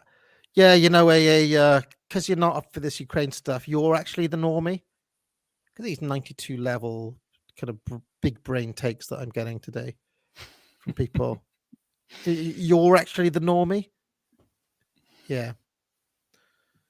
An invasion is not just peacekeeping, just like an insurrection is not legitimate political discourse. And of course, they're already kind of like historicizing, bringing it back to the historical event, Jan 6th. I mean, the greatest attack on democracy we have ever seen in our lives. But now have we seen an even bigger one? I wonder whether this will be replaced now. So yeah, well, I mean, this could be like a new mythical, a new myth in the Boomer Truth ethos. Because if they need to bring the MAGAs back in, they could quietly drop all of that stuff. Yeah, and you could imagine a Trump presidency in 2024 where he's all like rah rah anti-Russia, new Cold War type thing. Yeah, exactly. Because if I understand it, the whole like MAGA grift complex is all the way behind this as well. Like I saw that like Crenshaw and stuff's big on it. So I haven't really seen many of the actual like true MAGA guys. I know that the like America First team, like Fuentes, is very much on the Putin side. He's gone out to publicly say. So I couldn't tell you more about. I mean, can I just say I ran the poll, right? Talk of the chat being divided is I ran the poll and it was 92% on one side. So yeah. I mean, I think there's a very vocal minority of people who are, for some reason, are just like, yeah, on all other issues, right? On all other issues, we're against the gay, but on this, they're right. Just on this one, just this one time, the media are like 100% on the ball. Yeah. Anyway, let's carry on. Anyway, I put in this last little section here. This is the trolls. This was like stupid stuff that went viral because people are naive and stupid. But this was kind of like a little bit of a laugh to cheer us up after a depressing 2.5 hours worth of propaganda bombardment. But there you go. This reminded me of the film The Rocketeer, starring Jennifer Connelly, which was one of the very first films I I went to the cinema and I was like, oh God, I made a mistake here. Rocketeer was not very good, but I loved. When I was 10 or 11, I loved Jennifer Connelly. Still love her now, to be honest. Although I refuse to watch Requiem for a Dream. She's in another film with Ben Kingsley called The House of Sand and Fog. Not And I heard of love quoting that because there's a moment in it, because they play Iranians in it. it. Okay, yeah. And there's a moment where they say, why they say Arab when we are Persian. And I like saying that. I like saying that to wind Mrs. A up once in a while, Anyway, let's carry on. Separatist spotted deployed with Russian troops. So what's this? Oh, God's sake. Pictured here as an unknown Ukrainian freedom fighter who has slowed down an entire division of Russian infantry by allowing them to have their way with his wife. For his heroism has been dubbed the cuck of Kyiv. So there we go. Oh my God. Objective truth exists. Yeah, basically that's the end of it. But I just wanted to kind of reinforce the idea that with all the propaganda out there, like truth does exist. Things will happen one way or the others. Like just keep checking on those predictions. We've now got we've sort of set in stone some immutable viewpoints from various publications. Some things. Just check in. We should check in a week's time and just see like what's happened and how much is true. Will have Putin's invasion collapsed and him being thrown out by a color revolution, or was he victorious? That's only time can tell. So people talking about Requiem for a Dream. I will not watch Jennifer Connelly defiled in that way. I will to this day I'll refuse to watch that film. So I know what goes on in it, but I'm not watching it. Every soldier that dies defending Ukraine is a martyr for the noble ideology of teaching 12-year-old boys how to have anal sex with each other. I mean, just remember what the MI6 was it MI6 guy was saying. We're fighting for LGBTI plus QA, and anyone that does die is that's what they're dying for. So it's a noble cause. I fully support it and everything that the UK government does. Oh yeah, absolutely, yes. What are we meant to believe this week? I haven't had my firmware update yet, Farah. Now you said 6:30. I was like, there's no way the stream will be that long. But here we are. Got time to stick around for some super chats? Yes, yeah, let's do it. And Anywhere Somewhere says belated for the car stream. No need to read out, but make it UO if you do. Well, sorry, too late for that. He says, just to say, bringing the theory into collusion with the real world was astonishingly entertaining and really forced everybody to think out of their comfort zones. And the conduct was exemplary. What a long, strange road it's been from the dictator top trumps. So there we go. I mean, when you say about exemplary behavior, I think much of that was Charlie biting his lip in a way. But lots of people say we were far too respectful to Carl on that stream. But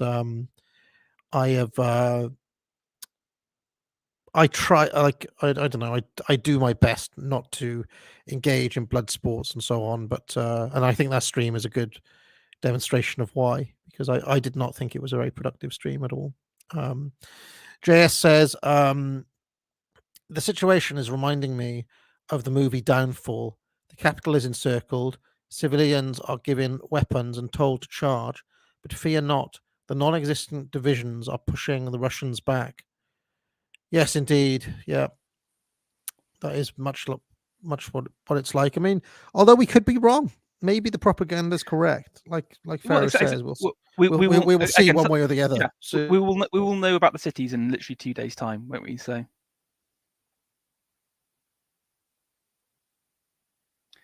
Have you gone again?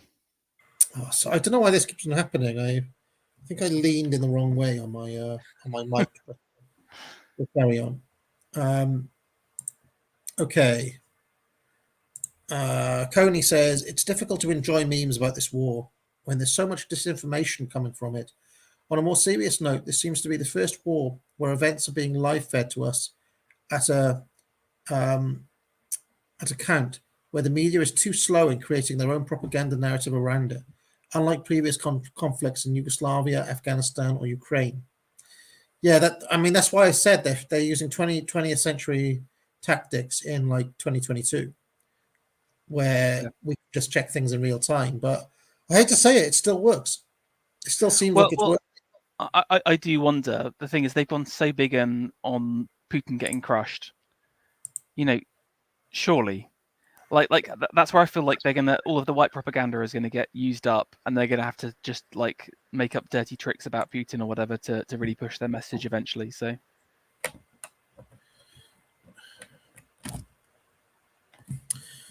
Okay.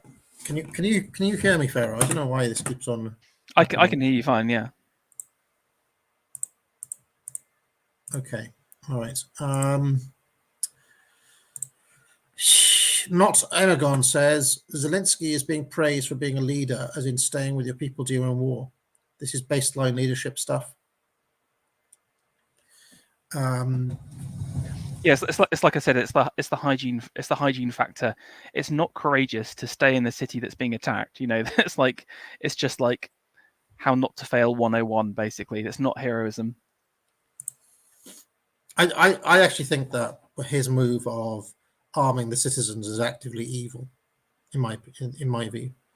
Yiz the Eunuch says, I have only one word to say in response to the gays media lies and bullshit war propaganda. Neyet. Niet. I don't know what that means. What does that mean, Yiz? It means no in Russian. Neil says, the map of Americans finding Ukraine is from 2014. Only 1 in 4 were correct. One from the beginning of this month shows 1 in 3 are correct. But they were given only a map of Europe to choose from. 72% success for finding Russia, 28% for Iran. Yeah, you can't really miss Russia, though, can you? I mean, it's most of the map. Saint Longshack says, I had a conversation about the Ukraine situation with a normie co-worker today. The reductive narrative of Russia evil, Putin evil, invasion evil. This is all happening because evil was impenetrable. Lads, why is our civilization so gay and feminine? I mean, that's it. Yeah, I mean, the propaganda works. Like I said, maybe people's opinions will change when some of the predictions don't start to come true. I mean, I will just say that the my point that the negative vision is stronger than the positive vision remains, by the way, because when they have tried to inject pause, like the gay rights thing, that's had backlash, right? When they went, anytime they've tried to lean on positive vision, it's been backlash, whereas the pure negative frame of demonizing Putin has largely been successful. And this will be something I'll be talking about more in coming weeks, and how powerful the negative vision is. Simply just dehumanizing and demonizing your opposition. He stands for everything bad and we stand for everything good. He's a tyrant and we're freedom. And that's all they do again and again. Then over into the main super chats. We have C123 says, I wish all Russians a very pleasant war against the Reddit country and the great Satan. God love the Tsar. I do not endorse super chat messages, by the way. I'm just reading them out. If you're listening, what's his name? Chris Smith. What's this MI6 guy's name? Novobranik says, is the fez a type of a small hat? Well, I suppose it is, isn't it? No, I'd say it's a medium-sized hat. Yeah. I mean, Tommy Cooper wore a particularly small one, didn't he? Okay, that's true.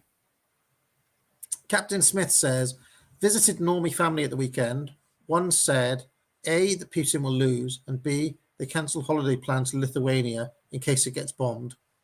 Yeah, I mean, the Baltic stuff's just delusional. There's no way. I mean, they're all part of NATO. It doesn't. That would literally be World War III. Why would you open up a second front over a tiny country? Just stupid thoughts. I mean, I do wonder why they're going all in on this.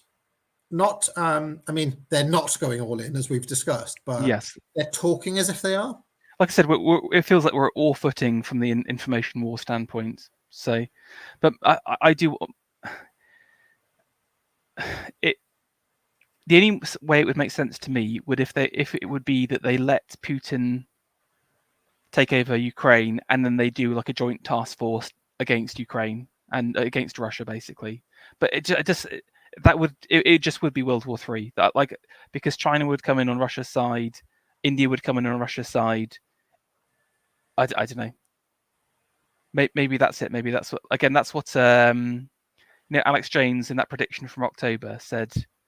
Yeah, there's a war in February, and that's the precursor to a world war. So has Alex Jones come in on the pro-Ukraine side as well? I don't know. I haven't had any of his takes. Just the anybody videos. been watching it? Jones? I don't know where he is on this, because I've been frankly shocked, like, by the amount of people on our side of things who are just like all in on this, which is just fucking mental, given what we've seen. Q Kalane says, and just like that, to quote Tommy Cooper, you forget the truckers, the bloody the mandates, the demonization, the stuff they did over Jan 6th, the election, the anti-white propaganda that we've seen. Like, what, we should just forget it all and fall in line with the gay for this one?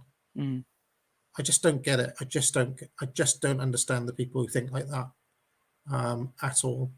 Q Kalane says, Foxes run Ukraine. What they will do if or when the Russian lion actually takes over the whole country, they would still claim they are winning.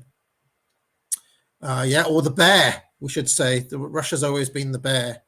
And you see, what the foxes of the West have done is they've poked the bear and poked the bear and poked the bear, and then been surprised when the bear finally turns around and growls. I mean, I think people are very short-sighted when it comes to the fact that we're not in the end of history version of history.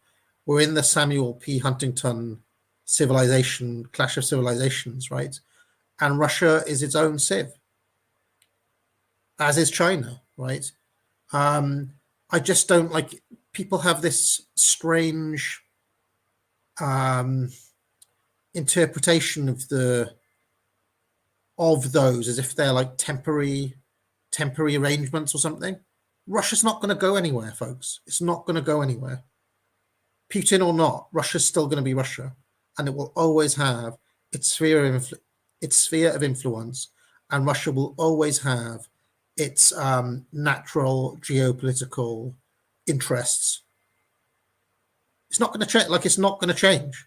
I mean, it might, like, given a long enough time horizon, maybe all civilizations fade away in the end, but we're not there. We're not at a point where those old civilizational concerns just suddenly disappear. Wanahi says, F of politics, out in time for Christmas 2022. Foundations of Politics. No, it's coming out later today. Foundations of Politics will launch tonight. I don't know what time, but it's going to be like, I might do it to come out at like 1 minute to midnight or something, so I can recreate. Do you remember when people used to queue up outside like Virgin when a new album was out or something like that? I might do it that way. Baron Peter Rangel says, Ukrainian press are now reporting a successful naval invasion of Vladivostok.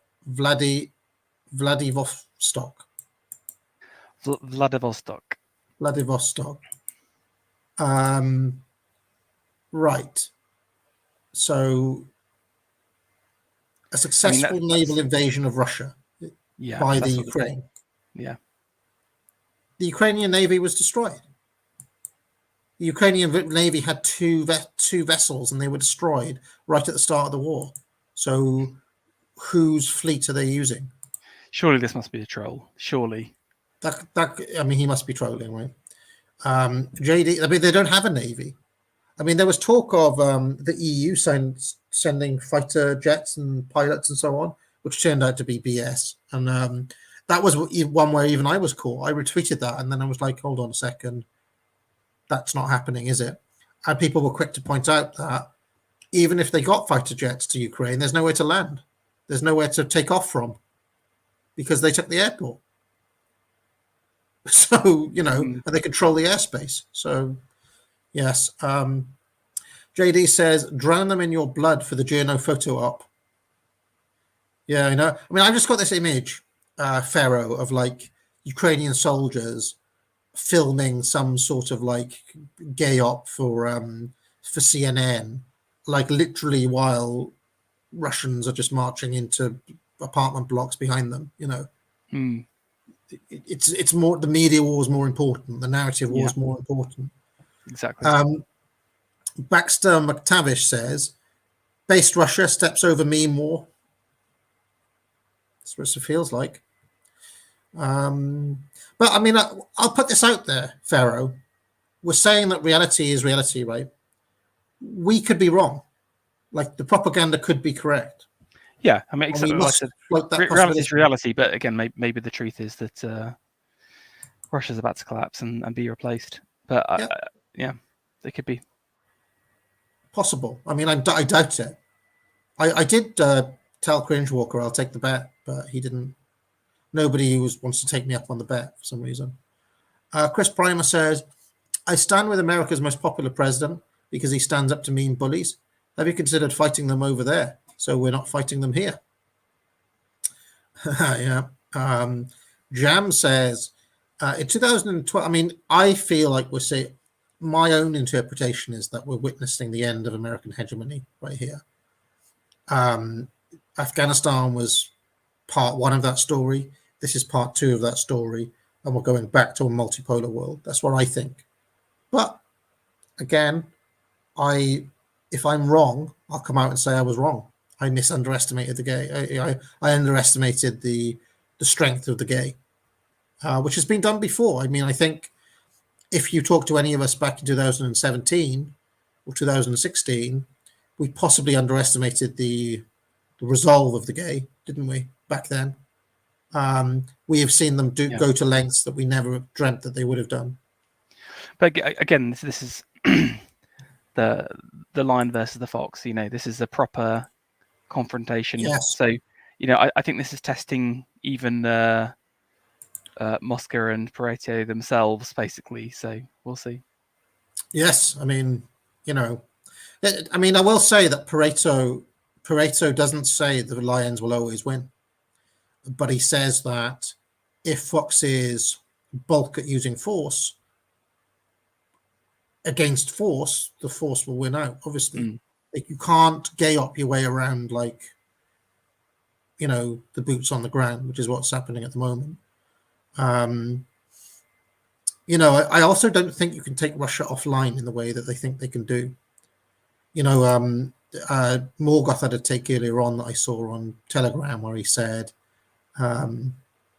he's got this great way of putting things. He says, just a few years ago, the West has gone from deplatforming edgelords on Twitter to deplatforming the nation of Russia from everything.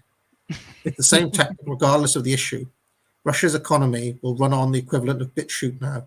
Red Ice TV, Alex Jones, Nick Fuentes, Donald Trump, Russia. The question is, can you deplatform Russia? I don't think you can. I mean, I don't think you can. Without, I think, the only way is through a full-on global war. That's the only way you're going to do it. And I don't think that the West is ready or powerful enough for that. I mean, just an example, I saw like reliance on Russian gas. So there are some nations that are 100% reliant on Russian gas. Finland, for example, right, is 100% reliant on Russian gas. If it came to it, what would happen to the nation of Finland with a zero gas? You know, our buddy Ed Dutton is sitting there in Finland. How would he survive without any energy for a week? Just a question. No, wouldn't be able to. People withstand being the ability to not go feral within the space of a week if he just decided, right, well, I'm going to shut your energy off. Answers on postcard, ladies and gentlemen. And I've seen earlier on today that they're really doubling down on the climate change narrative as well.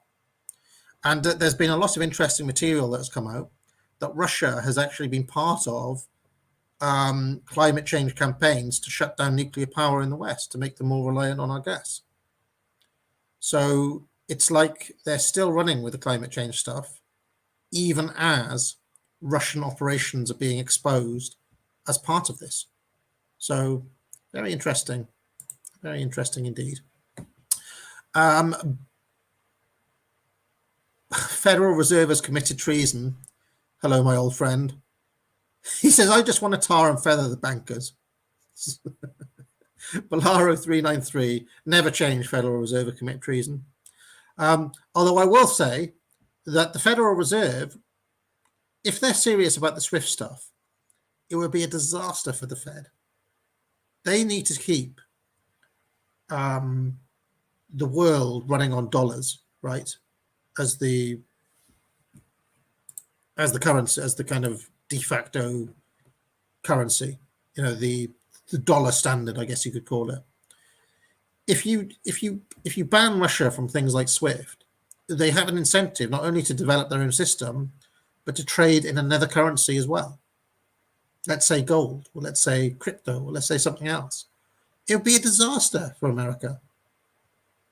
And again, you're not dealing with North Korea here. You're dealing with Russia. So I'm not sure if all of these sanctions and measures, like every single one they do, is like pointing a gun at your own face.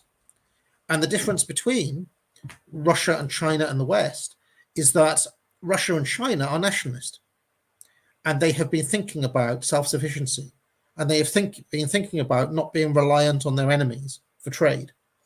Whereas our leaders have literally sucked on the teeth of neoliberalism for the past 70 years, and definitely the past 40 years. And so we are entirely reliant on enemies for vital resources. We'd be absolutely buggered if we had to shut off trade with Russia and China, you know, in the next, like, we're not prepared for this. It's caught the West on top. And their policies, our elite policies, are the reason why. You know, are they talking about becoming energy self-sufficient? Joe Biden, in his first act as president, ensured that wouldn't happen. So, you know, if you were like a super duper conspiracy theorist, it's almost like our leaders are on Russia's side. Like they're literally playing into their hands on all issues. So, yeah, anyway. Bolero 39, I don't think they are, though. I just think they are incompetent, spectacularly stupid. Bolaro 393 says that, and there's a certain degree of malice in it as well, as I've talked about before. Bolero 393 says, it's the Stan Lee law, events through a comic book lens. Yes, indeed. Chris Primer says, do we have the resources to fight climate change and Russia? No, and those two issues are directly related, because the more you shut down your own nuclear power plants, the more reliant on Russia you are for energy. And the technology is not there to replace that energy with wind farms. So it's really a disaster of the West's own making, this whole situation. If we had sensible leaders who didn't do stuff like that, we may be in a position to fight, but we're not. Europe especially not. Rogue Crusader says, you've talked about how video games used to let you shoot Arabs to vent hatred, but notice also those same games let you shoot Russians too. We've been trained to want to fight Russians for years, and it will ramp up after this. Yes, absolutely. The Russians have long been ready-made heels to come in whenever it was necessary. Tuesday, FA Tuesday says, the ghost of Kyiv, or the ghost of Kiev, reminds me of the American Indian ghost dance of the 1880s and 1890s, where they believed that the white men would just disappear. At least I hope we're that far gone. Bolero393 says, you can only fight Russia and mid-century Germans in video games these days without nuance or remorse in the narrative. Conditioning. Indeed. Hunger the Dye Merchant says, is there still a coupon for Foundations of Politics? What coupon? There is no coupon.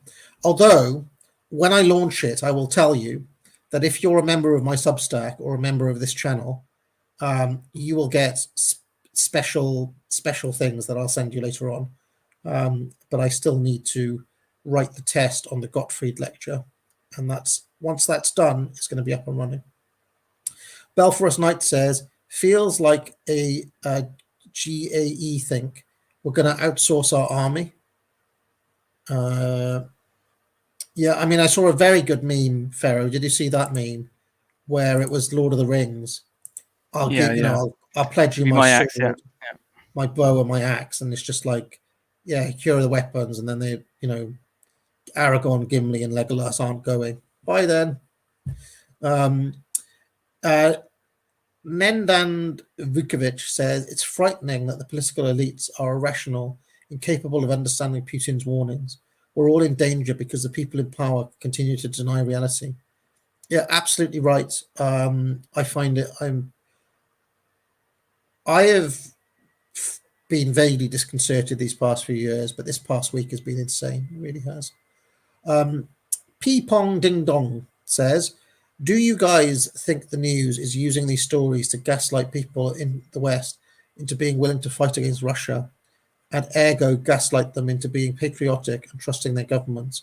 Yes, I do. I think that is the method, and it was always going to be the method by which they got the right wing back on board, or not us. I'm talking about the establishment right, the MAGA hats.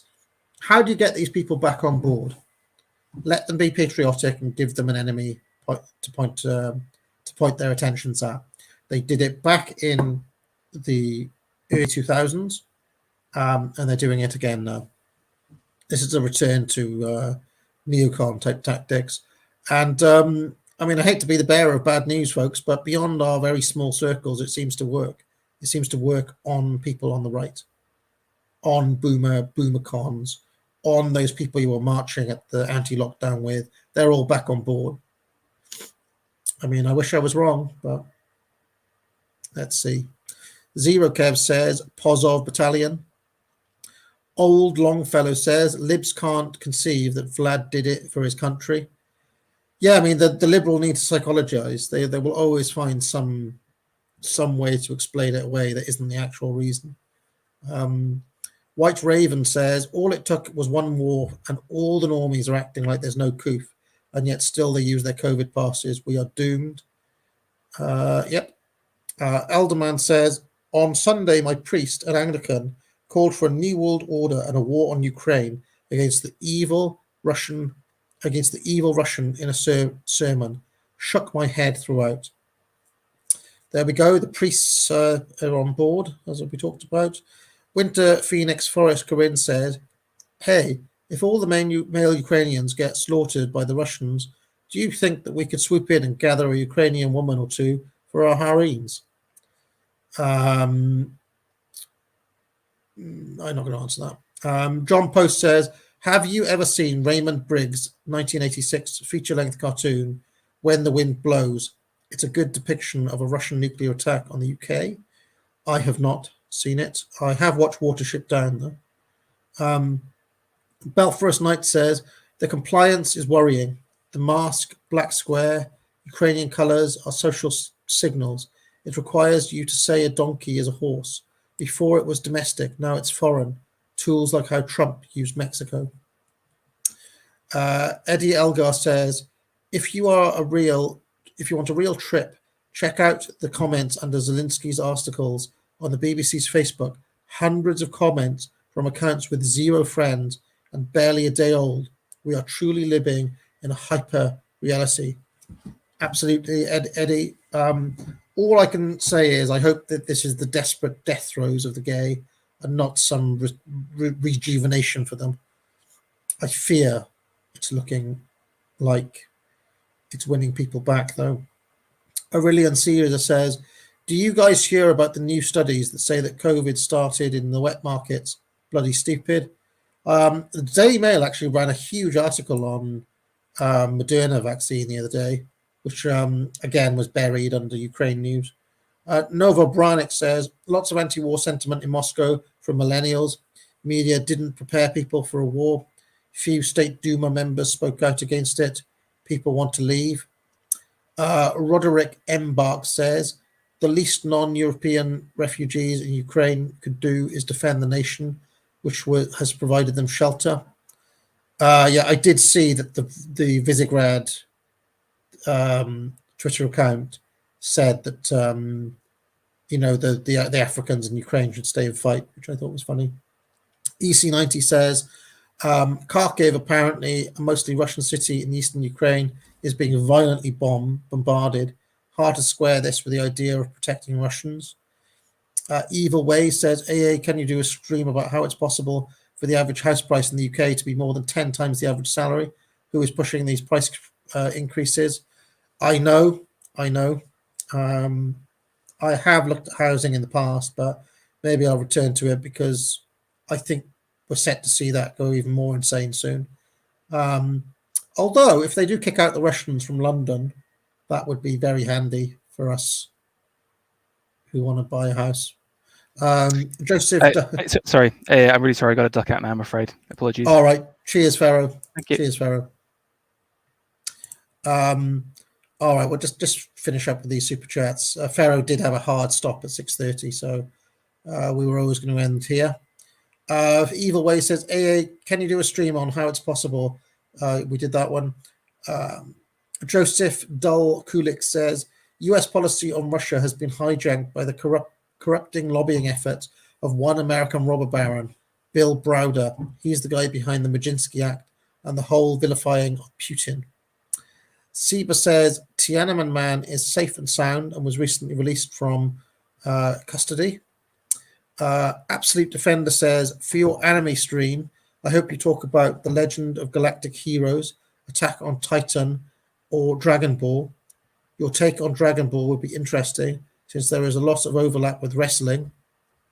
On that anime stream, we'll not be talking about anime.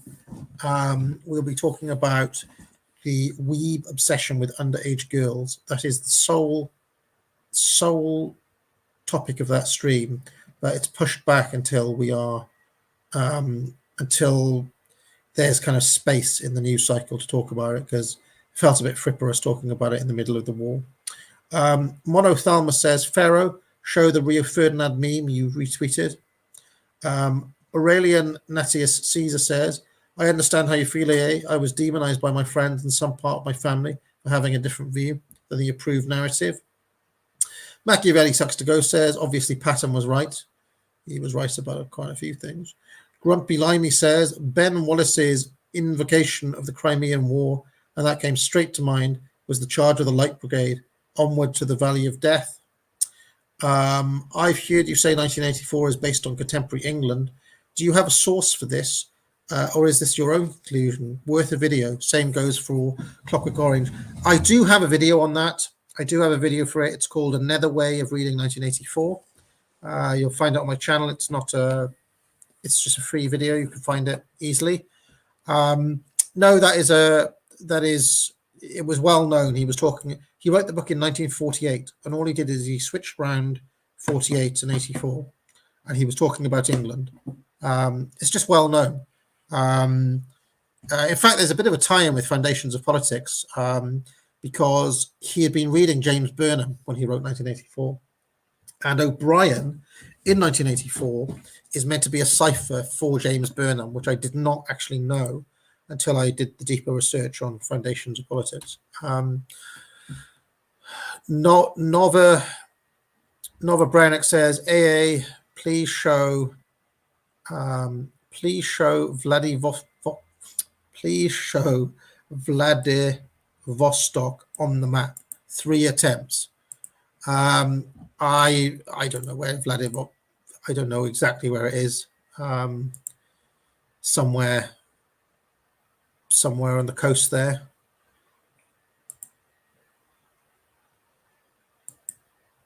Is it on the east side? Is it? Reed Fleming says the Kang of Kyiv stole 23 tactical bikes. And Kyairo Skuro says, if the propaganda is not globally important, could it not be the case that we are being distracted from the rollout of vax passes and the revelation that the coup contains Moderna planted DNA? Well, that was the huge... I mean, I thought that story in the Daily Mail was massive, and it was just buried, basically. Buried. And they're slowly winding back the mandates, so, you know. Okay. And I think... Grower says, new legislation is being proposed in the UK. All news of it is being buried by the Ukraine stuff. You may get blocked from Gmail, Facebook if you don't follow new strict government rules around trolls. Yes, and I would expect in that legislation pro-Russian disinformation to be part of it. Okay. Thank you very much, ladies and gentlemen. I must go and eat. After I eat, I will finish Foundations of Politics. I will launch Foundations of Politics later on tonight. You can get it on pre-order now. If you're a member of the channel or if you're a member of my Substack, hold up though, because there will be a sly coupon to get a bit of money off as I launch it. Thank you very much to Pharaoh. Always a fantastic guest. We'll be back tomorrow night on Unpopular Opinions. Watch this space, Foundations of Politics, due to drop. Now get out.